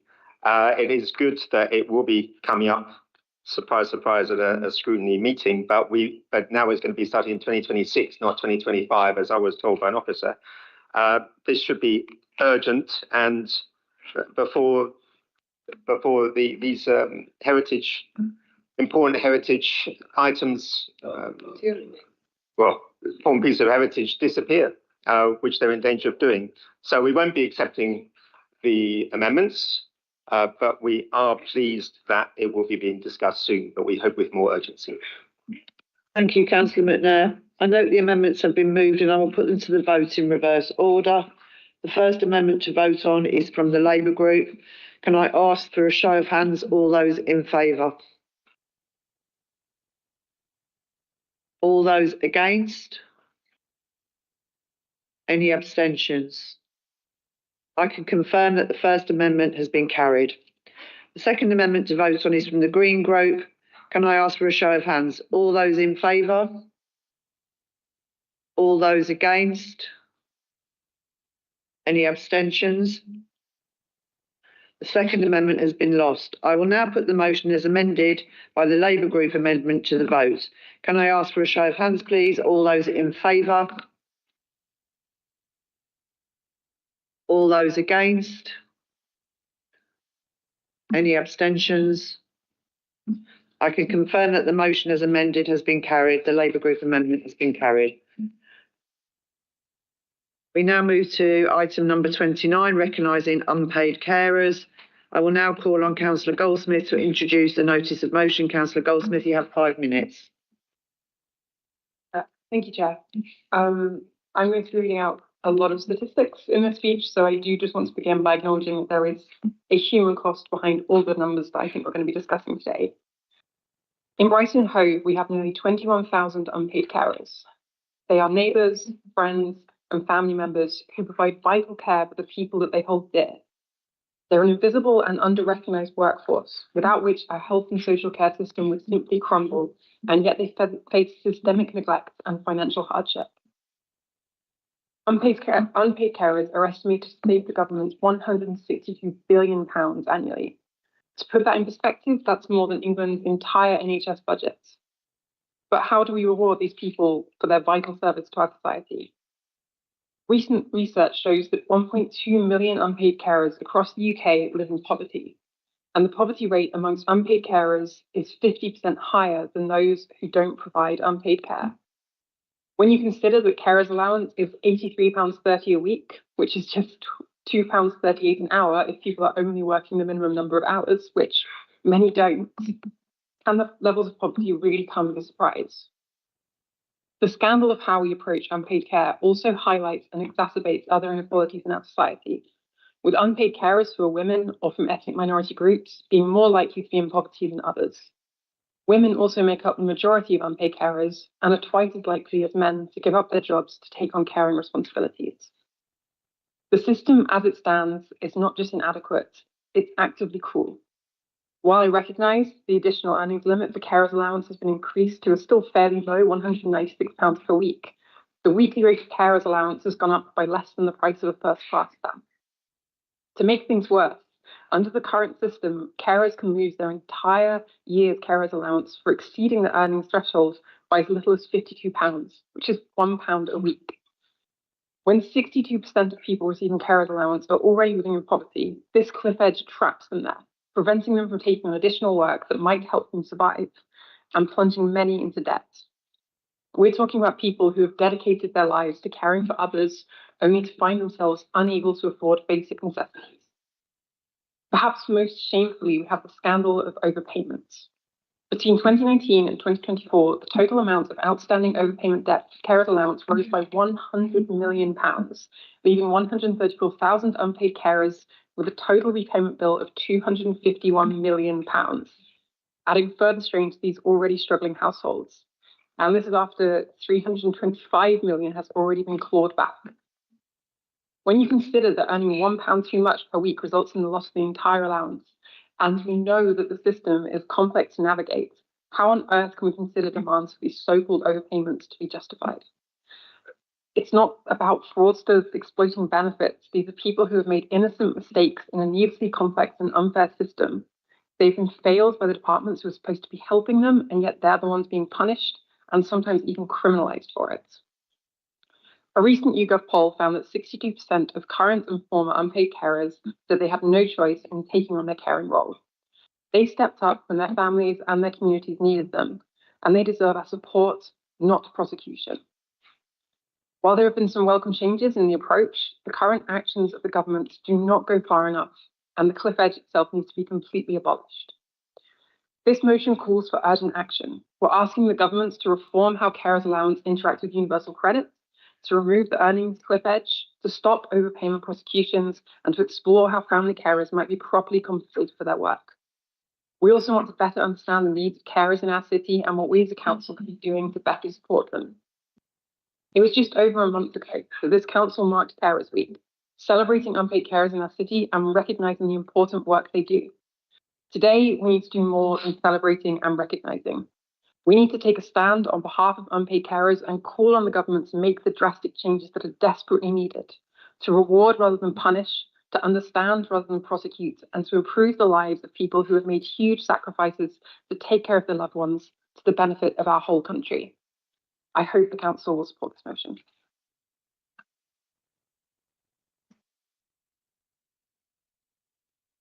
Thank you, Councillor Goldsmith. I call on Councillor Earthy to second the notice of motion. Am I allowed to reserve the right to speak later or even last? Yes, that's absolutely I will. fine. Thank you. We're now going to move to the general debate. Oh, no, sorry. I note there is a Labour Group amendment which will now be moved by Councillor Parrott. Thank you, Madam Mayor, for the opportunity to respond and to move the amended motion on the carers allowance. This is a subject that is important on so many levels, and it is one of the reasons I asked for and was given a lead policy role on disability. Being a carer and making a real difference to someone else's life is challenging. It can be draining, exhausting, and frustrating. Being disabled or unwell changes the lives of everyone involved. Carers have my utmost respect and thanks for the work they do. Like all of us, carers don't come in a one-size-fits-all box, and many choose to and want to look after a spouse, child, or family member. My mother-in-law looked after my severely disabled brother-in-law until she was 83. She was devastated when Andrew went into full-time care, whilst knowing it was the right thing for him. I am aware for many that the cost of caring for people needs to be adequately supported. This government is addressing many of the issues that carers face and has not only raised the allowance in line with inflation, but has raised the earnings threshold significantly from £151 per week to £196. This is the largest increase since the benefit was introduced in 1976 by a Labour government. On top of this, there is already a formal review underway to address the issues of the cliff edge that many find themselves in. First raised by Carers UK in 2010, and with the Work and Pensions Committee formally calling for a review in 2018, finally, we actually have a government who are willing to tackle this issue. Better workers' rights will also enable more carers to work, and with the appointment of a Minister for Care, will provide the much-needed focus in Parliament. We now need this momentum to be matched with meaningful reform. We understand that. Here in Brighton and Hove, we now have a dedicated lead role for disability, and the work has begun to meet with all of the amazing partners in the third sector to listen and understand their needs better. The key part of this work is about listening and hearing, not telling or doing unto. As a person who has lived experience of disability and caring and working as a psychotherapist with both carers and their disabled relatives, I know that there can be nothing done about us without us. We are requesting that a report is brought to Cabinet refreshing the local carer strategy, which has proved successful and useful since its launch in 2018. This will ensure our work remains up to date and is responsive to carers' evolving needs. Thank you for raising the question and for giving me the opportunity to bring to Council the work that I have only just started to get going. I look forward to further opportunities to keep everyone updated. This Council is working tirelessly to ensure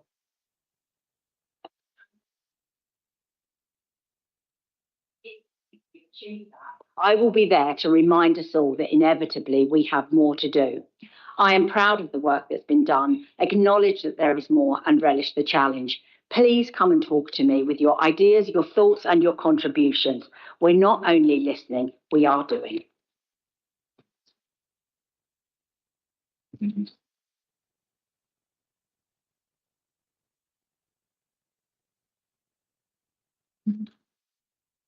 Thank you very much, Councillor Parrott. I now move to Councillor Burden to second. Thank you, Madam Mayor, and I'm really pleased to second this amendment. During my time as lead member for adult services, ensuring the recognition and support of unpaid carers was a relentless focus of this administration, and I'm pleased to see that both my predecessors and Councillor Parrott are continuing this work. Our new contract for carers was agreed last year for the Carers Home, and through their single point of contact for carers, successful awareness raising events to highlight to services the challenges carers can face, and a range of dedicated support groups for everyone from young carers to anyone facing mental health challenges, the Carers Hub continue to deliver a vital service that not only recognises carers but supports them through a wide range of challenges that only people with lived experience of being an unpaid carer could comprehend. And speaking as someone with that lived experience, both whilst caring for my father with dementia or my wife through cancer treatment, those challenges are vast. This council regularly engages with carers through a variety of forums also, ensuring their voices are heard and that they can shape services besides being considered in our equality impact assessments. While not specifically recognised as a protected characteristic, our aim to be an inclusive city where everyone can thrive will not be realised without not just recognising unpaid carers, but supporting those almost 21,000 identified unpaid carers in our city through the vital work they do, and ensuring they still have the flexibility to lead independent and fulfilling lives, get breaks when they need to, and have the information they need at their fingertips to get the support they deserve. Our amendments to this motion will only strengthen the laudable work local Labour have ensured is already underway.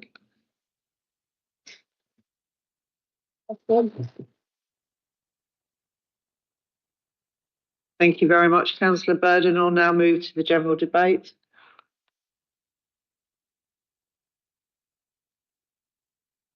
Councillor Hogan.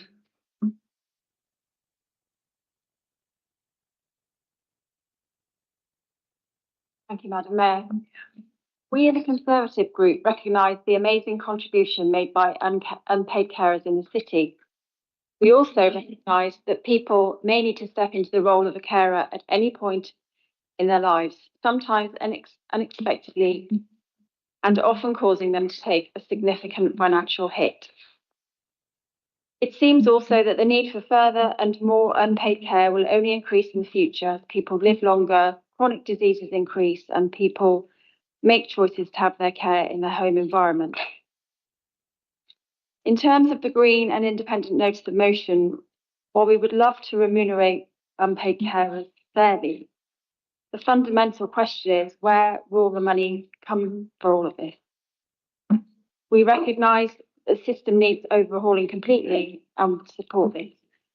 But as I said, we recognise the contribution, would like to see them remunerated. However, neither this notice of motion or the amendments could be financially fulfilled. We therefore cannot support the notice of motion or the amendments as they stand. Thank you, Councillor Hogan. Councillor Pickett. Thanks, Sir. I don't believe there's anyone in this chamber who doesn't know someone who at some time has had to take up the role of carer for either their family or friends, particularly when people get older. I personally spent a long time caring with my mother for my grandmother, whose dementia caused her to spiral down into a world of anxiety and fear. That time with my grandmother lasted years and wasn't entirely pleasant. It became very demanding, and I saw how it severely and negatively impacted the health of my mother, who took most responsibility. My increasingly elderly mother is now caring for my father. They too have now reached that critical age. Providing unpaid care such as this often means that family members have no choice but to give up work or reduce their hours. Often they are working during the day and caring at night, putting aside their own physical and mental needs. I remember at one time my mother and I working as shifts with my grandmother so that she was rarely alone. She couldn't be left as she would do things such as call emergency services or wander off into town and get lost. She was also just very frightened and needed people she needed to be with her 24/7. Furthermore, my mother was also kept awake most of the night by my grandmother. I don't know how she coped. I suppose she just had to, because we were told that social services couldn't provide the help that we thought would be in the best interests of my grandmother. Social care funding has not kept pace with the increasing number of people needing care, and the care system is now more than ever reliant on unpaid carers to prop it up. The understanding that friends or family will provide this care is unsaid, but the time given is often to the detriment of those who provide it. Current statistics show that 44% of adults providing unpaid care for over 35 hours a week are in poverty, with nearly 8% of people receiving carers allowance relying on food banks. A number of carers have also been unfairly prosecuted for carers allowance overpayments, despite the known complexity of calculating these allowances.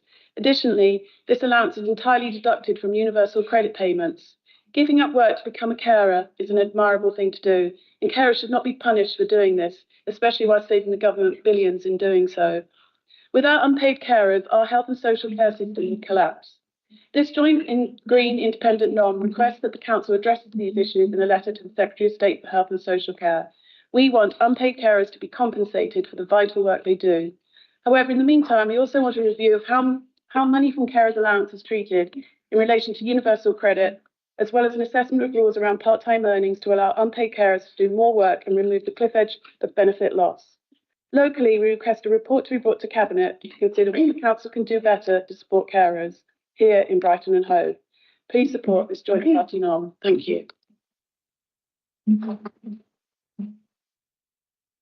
Thank you, Councillor Pickett. Councillor Earthy, you've reserved your right to speak. Yes, thank you, Madam Chair.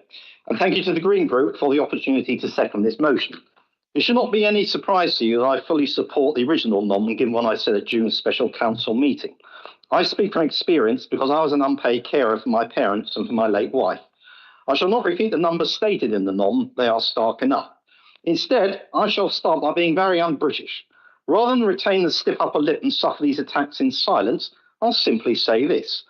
On behalf of unpaid carers everywhere, I'm heartily sick of the endless moral blackmail that we suffer at the hands of politicians. You all know that the vast majority of unpaid carers are supporting relatives and partners, generally those whom we love, who are honour bound to support. Many of us may be children dragged away from home or education, effectively mortgaging our future to pay for the present. No matter how hard our lives get at your hands, you know that we will always continue in our role of carers. It's basic human nature, and thank God, it transcends politics. And yet you shamelessly and ruthlessly exploit this because you know that whatever you do to us, we should just carry on and suffer in silence. So I am saying no more.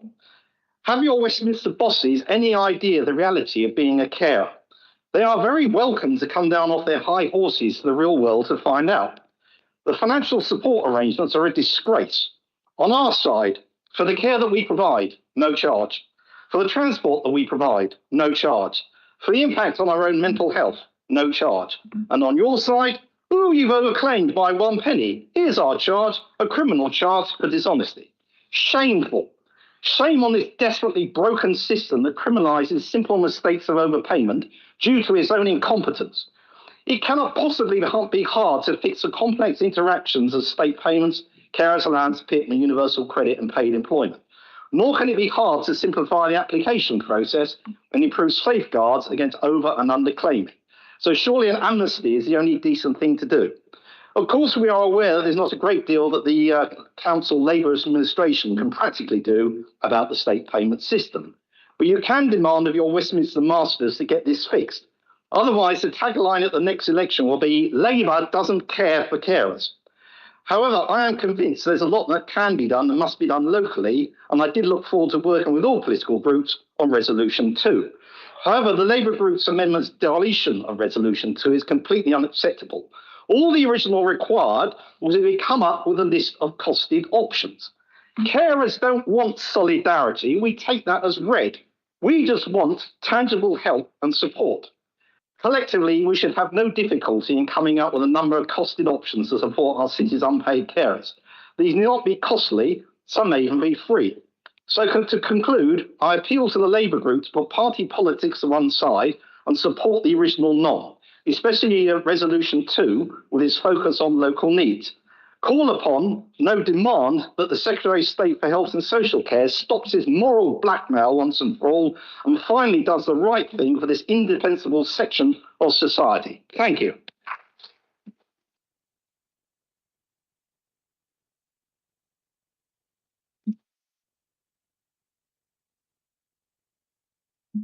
Thank you, Councillor Earthy. Councillor Goldsmith, do you wish to respond to the debate and indicate if the amendment has been accepted? You have 3 minutes. Thank you. Yeah, I don't think I can add a huge amount to what Councillor Earthy said. That was an incredibly powerful speech, and thank you so much. But I would very much repeat his calls for this Labour administration to make a plea with their governments to call for an amnesty on these payments. There are so many unpaid carers who are under so much stress already, and now they're facing criminal prosecutions. We keep hearing that councils in the Senate chamber, because there's now a Labour government, they've got their ear. So use that influence that you keep telling us that you have and try and make some meaningful change. Probably not surprising that we don't accept the Labour amendment. It renders the main points of our motion completely meaningless, and we think that unpaid carers in the city deserve better. Despite acknowledging all of the main issues in the system, the nullification of universal credit, the damage and cliff edge and additional earnings, the needless complexity when calculating allowances, and the scandal of prosecutions leaving unpaid carers with criminal records, the amendment then goes on to do nothing about it.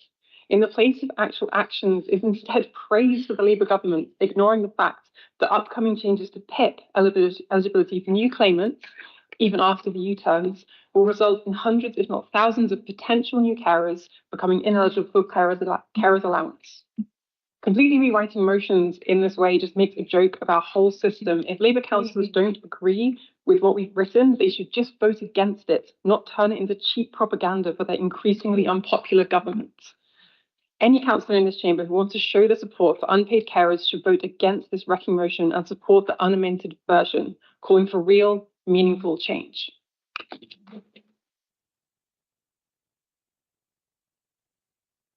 Thank you, Councillor Goldsmith. I will now put the Labour Group amendment to the vote. Can I ask for a show of hands? All those in favour? All those against? Any abstentions? I can confirm that the amendment has been carried. I will now put the motion as amended to the vote. Can I ask for a show of hands? All those in favour, please.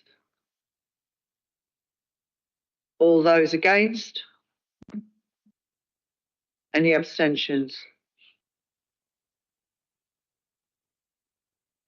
I can confirm that the motion as amended has been carried. Thank you. We now move to number 30, academisation of Woodendene Primary School. I will now call on Councillor Simon to introduce the notice of motion. Councillor Simon, you have 5 minutes. Thank you, Madam Mayor.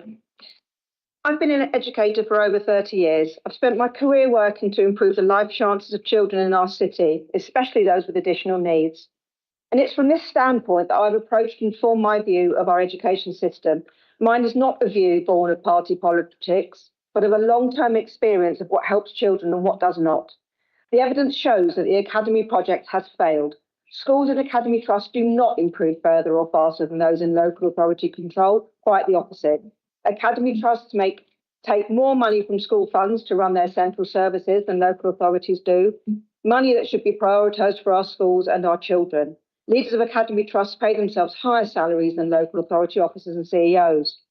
Regarding the current consultation at Woodendene Primary School, my opposition to the Academy proposal does not come from a position of criticism or disrespect for our amazing team of educators there, who work tirelessly and professionally to lift up the children in their care, as all our educators do across the city. I've done that job. I know how hard they work. I know how they go above and beyond to put children first. I heartily thank them and all our educators for everything that they do. However, I have seen claims made by the school and in the community that I can only assume come from misunderstanding, so I would like to put the record straight. Woodendene Primary School have ambition for excellence and improvement. This council supports excellence and improvement. In 2019, the local authority helped the school get out of an offset category as a school requiring support and intervention. Since then, the school has worked within the local authority school improvement strategy and was commissioned to provide additional partnership support to St Martin's Primary School. This partnership enabled both schools to improve further. The local authority has had significant success in improving the quality of education in the city. To date, there are only 3 primary schools with any required improvement judgments, and we assess all of these to have improved significantly. We have had 3 schools achieve outstanding outcomes in all areas in the past 6 months, and nearly every inspection outcome in this time has featured at least one category as outstanding. To support the school with their SEND learners, the council invested £30,000 worth of revenue funding and some capital funding to create an internal inclusion space as part of the pilot programme we're running with 5 primary schools in the city. Woodendene Primary School would like to sustain pupil numbers. This council can't magic children into the area, but we are trying to tackle the cost of living in Brighton and Hove, and we consult with our schools and communities over admissions numbers.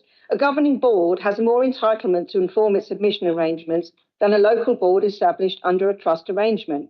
It seems counterintuitive then that the governing board at Woodendene Primary is thinking about giving their powers away to a trust. Woodendene Primary School and the community successfully pushed back on recent proposals to cut their PAN. The LA listened and maintained 2 form entry. If that hadn't happened, the governing board could have appealed with the school's adjudicator. Woodendene Primary will not have this freedom as an academy school, should the Board of Trustees decide to change the admissions arrangement. In short, if the trust choose to make the school 1 form entry or make it teach mixed age classes, there is no consultation and no right of appeal. Woodendene Primary are concerned about retention and recruitment challenges and the development of their staff. This council values its educators. There is no evidence that joining a trust strengthens staff retention. In fact, often the opposite is true. The risk to staff members' future terms and conditions and the potential loss of continuous service may actually prove to be disincentives to join the school or remain at the school post-transfer. There are many opportunities for career development across our 60 schools, and this includes the ability of schools to work together in partnerships. When I was a teacher in Brighton and Hove, I was able to take part in several funded school improvement and research projects working with other schools and Brighton University. I didn't need to work for an academy to do that. The opportunity was and is there within local authority schools. We work in partnership with schools to provide professional development. We do not dictate approaches, pedagogy, nor schemes, unlike many multi-academy trusts. Currently, we're working with all partnerships to identify priorities and look at how we can align our offer to the needs of staff. Following our conversations with Hove Learning Federation, who ultimately decided against academisation, we have learned and we're working to ensure we are responsive to schools' particular needs and requests.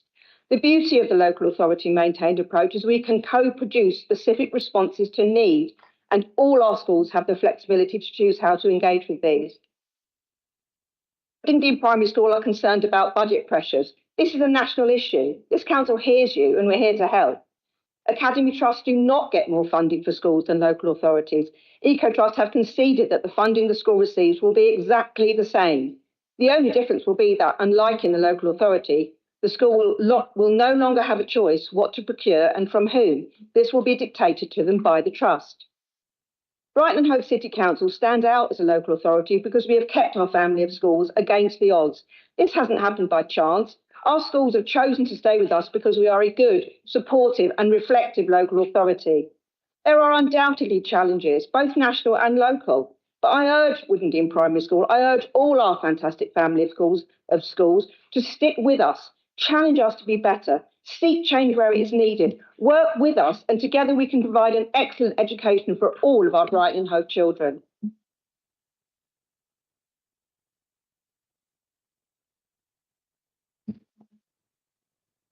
Thank you very much, Councillor Simon. I call on Councillor Helliwell to second the notice of motion. Thank you, Mr. Mayor. So today we stand at a critical juncture in the primary school. The decision whether it remains local authority. Councillor Helliwell, is your microphone on? Sorry. Today we stand at a critical juncture for Woodendene Primary School. The decision whether it remains a local authority maintained school or joins an academy trust is not just administrative. It's about securing the best future for the children, the dedicated staff and the vibrant community it serves. We firmly believe that remaining an LA maintained school is in everyone's collective best interests. The path forward lies in collaborative working with other local schools, leveraging existing outstanding practices across the city and crucially retaining the full autonomy that comes with being an LA school. This autonomy allows the council, the governing board and the leadership team to precisely tailor their approach to the unique needs of Woodendene Primary. The consultation document from the governors suggested academisation would improve Ofsted ratings, boost teacher recruitment and help with budgeting. Let's address these points directly. Firstly, the notion of extra money by simply joining an academy trust is a misconception. In fact, as the local authority oversees many more schools, giving a greater ability to control costs through economies of scale and shared resources. Furthermore, part of the LA offers are the invaluable flexibility to choose and purchase the support you need, a freedom often curtailed within academy structures. It's also vital to remember that pupil numbers are not affected by how a school is structured. This demographic reality remains constant. Secondly, regarding the idea that academisation increases the ability to gain an outstanding Ofsted rating, our recent track record speaks for itself. As Councillor Simon just told us, that in the past 6 months, 3 of our LA maintained schools have achieved outstanding outcomes in all areas, and nearly every recent inspection has featured at least one outstanding element. This clearly demonstrates that schools are thriving and achieving remarkable results within the community school system. Thirdly, the claim that academies are more attractive to teachers for recruitment and retention is simply not borne out by evidence. Research from the NEU shows the exact opposite. Far from being better places to work, our studies reveal that large multi-academy trusts often lead to higher workloads and poorer work-life balance for staff. On average, academies actually pay their primary classroom teachers less. Concerningly, some large MATs have reported retention rates below 75%, indicating a worrying rate of teacher departures. This reality hardly aligns with improved recruitment or retention. We believe the full potential of the LA's offer has not been fully explored. Woodingdean Primary has benefited from strong existing support, including engagement with the nationally recognised programmes through the Education Endowment Foundation and the highly valued Brighton Hove Inclusion Support Service. This provision was highlighted in our excellent local area SEND Ofsted inspection as providing crucial support, so much so that even our academy schools continue to buy into it. As a service, the LA are always looking to improve. Councillor Halliwell, you're out of time. And are committed to continuous improvement. And we firmly believe that Woodingdean Primary School's best future lies within the LA system, retaining its autonomy and benefiting from collective partnerships and proven support structures.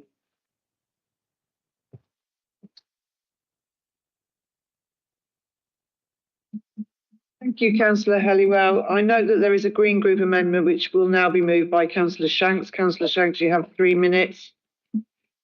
Thank you very much. Well, that was very impressive, those Labour councillors, and I'm really, really pleased that we can support this motion that Labour have finally come round to agreeing that their initial policy of 2000 was completely wrong, which I always thought, and was one of the reasons that I joined the Green Party at the time, because this is the privatisation of schools, and it has had a huge impact on local authorities around the country. We're one of only a very few local authorities where we got the majority of our schools still not academised, and that is because, as the Green administration in 2011, when the Conservative and Liberal Democrat coalition decided to expand the academies programme, we certainly successfully resisted it in Hove Park when it was taken away from just being so-called failing schools. Anyway, I'm really pleased to see this. So maybe we can end the meeting on a note of harmony and love and peace. Maybe not, but anyway, you know, we've had our ups and downs in this chamber about education, including when the illustrious Councillor Morgan, who's earlier mentioned, was in power, and I didn't feel that they were really against academies at the time. But anyway, now you are, so that's fantastic. So we really, what we've done with this motion is just add the fact that we do think that the Labour government, now we have a Labour government, it could actually change this policy around academies. It could actually bring academies back into local authorities and also improve school funding. And this is the reason, as has been said earlier, that a lot of schools are thinking that they really need to become academies because they're so worried about their funding. I mean, we've heard the evidence. There is no evidence that they do better than other schools, you know, that other schools. It makes parents, it gives a very difficult position for parents to choose because some of them really don't want to go, their children to go to an academy, particularly in Brighton and Hove, but they also want them to go to a local school. So if you change your school into an academy locally, that gives parents more, end up travelling further as well. So we hope you'll support our amendment, which is about lobbying your government, our government, I suppose. But it would be great to see, support for that. And I'd like to see more councillors. I mean, I'm not actually currently a governor, but, people becoming governors of schools to support as local authority governors, because that's very important. And it does mean that schools perhaps can resist more easily. And I do hope that the Woodingdean will not go down that route. Thank you very much. Thank you very much, Councillor Shanks. Councillor Macleay, I believe you're seconding. I formally second. Can I reserve my right to speak? You can. So we'll now move to the general debate. Councillor Meadows. Thank you, Madam Mayor. Madam Mayor, as you know, on our side of this chamber, we are in favour of academies. With academies come more opportunities. And we would encourage any academy approaching a school that all procedures and consultations are followed to the letter of the law. However, I also believe that parents need to know what will happen if they stay with the local authority. This Labour administration won't tell you. Labour reduced the PAN for Woodingdean Primary School, meaning that there is less money available for schools and pupils through having fewer pupils in the school. Labour government also increased the national insurance contribution each school has to make to staff costs, and that is impacting on all schools now as they carry deficits into the future, some for hundreds of thousands of pounds. And this will inevitably mean fewer teachers as schools have to make hard decisions on the budgets. In addition, locally, Labour and the Greens are just against academies in the city. But I would suggest that there are good and bad schools in all areas of education, whether it's an academy or whether it's a local authority school. Having said that, though, our academies in the city appear to be doing well. Whitehall Primary School as an academy is doing better. Mulscombe Primary School as a new academy is doing better, and Backer and Packer as academies are doing better than they would have done under this local authority. I would urge all parents and carers to carefully consider what they choose. I notice that the council is now looking to support the school. Is that financially? If so, please expect other schools to follow this approach, as it appears to be the only way to get the appropriate support from the local authority, financial or otherwise. It certainly helped West Hove Primary School. Thank you.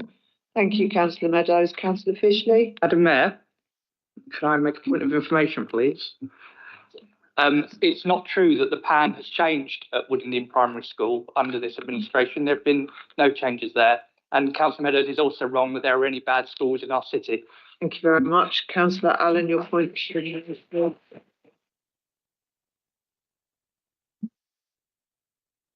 Councillor Fishley, sorry. Thank you. I just wanted to make 3 points. There's actually quite a few schools across the city considering the academy route, and this would come as no surprise to the council given the disastrous meeting about federation last summer. Also in West Hove, parents were previously, which as you know, didn't go to an academy, parents were previously asked to contribute £30 a year to school funds, but now they're being asked to dig much, much deeper, something which wasn't made clear to them when they were lobbied by the council and subsequently rejected academisation. And thirdly, I think maybe Councillor Simon. Councillor Fishley, can you hold for a second? Councillor Sankey, point of information. Can I just clarify, Councillor Fishley, are you suggesting that the council is asking parents for money? Thank no you. one is asking, no one is. Thank you, that's clarified now, Councillor Sankey. If parents want to donate.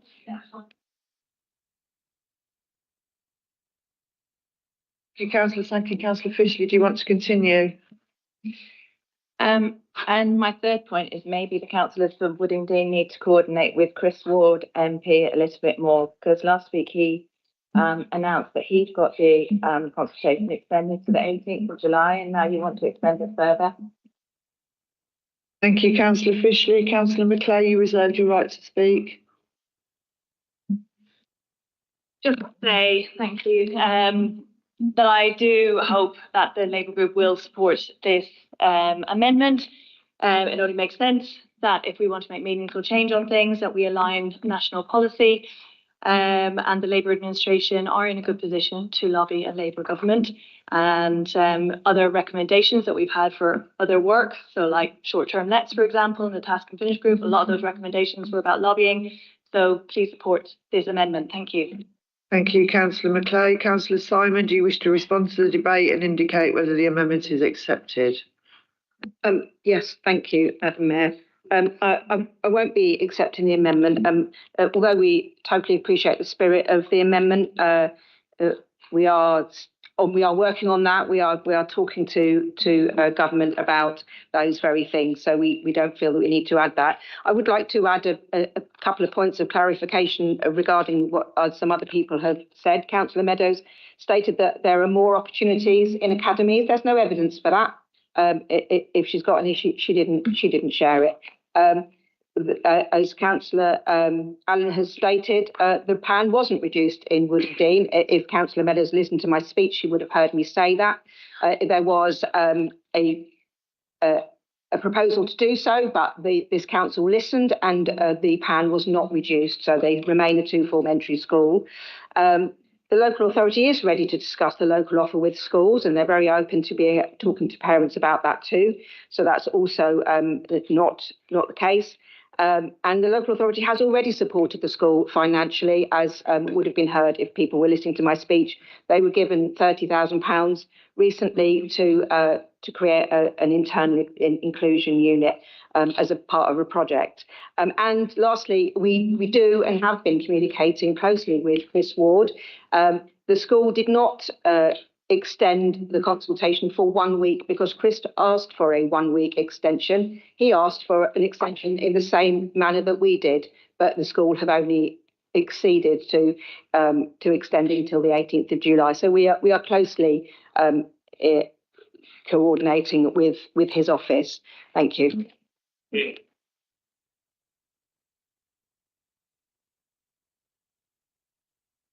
Thank you, Councillor Simon. As the amendment has not been accepted for the Labour Group motion, I will now put the Green Group amendment to the vote.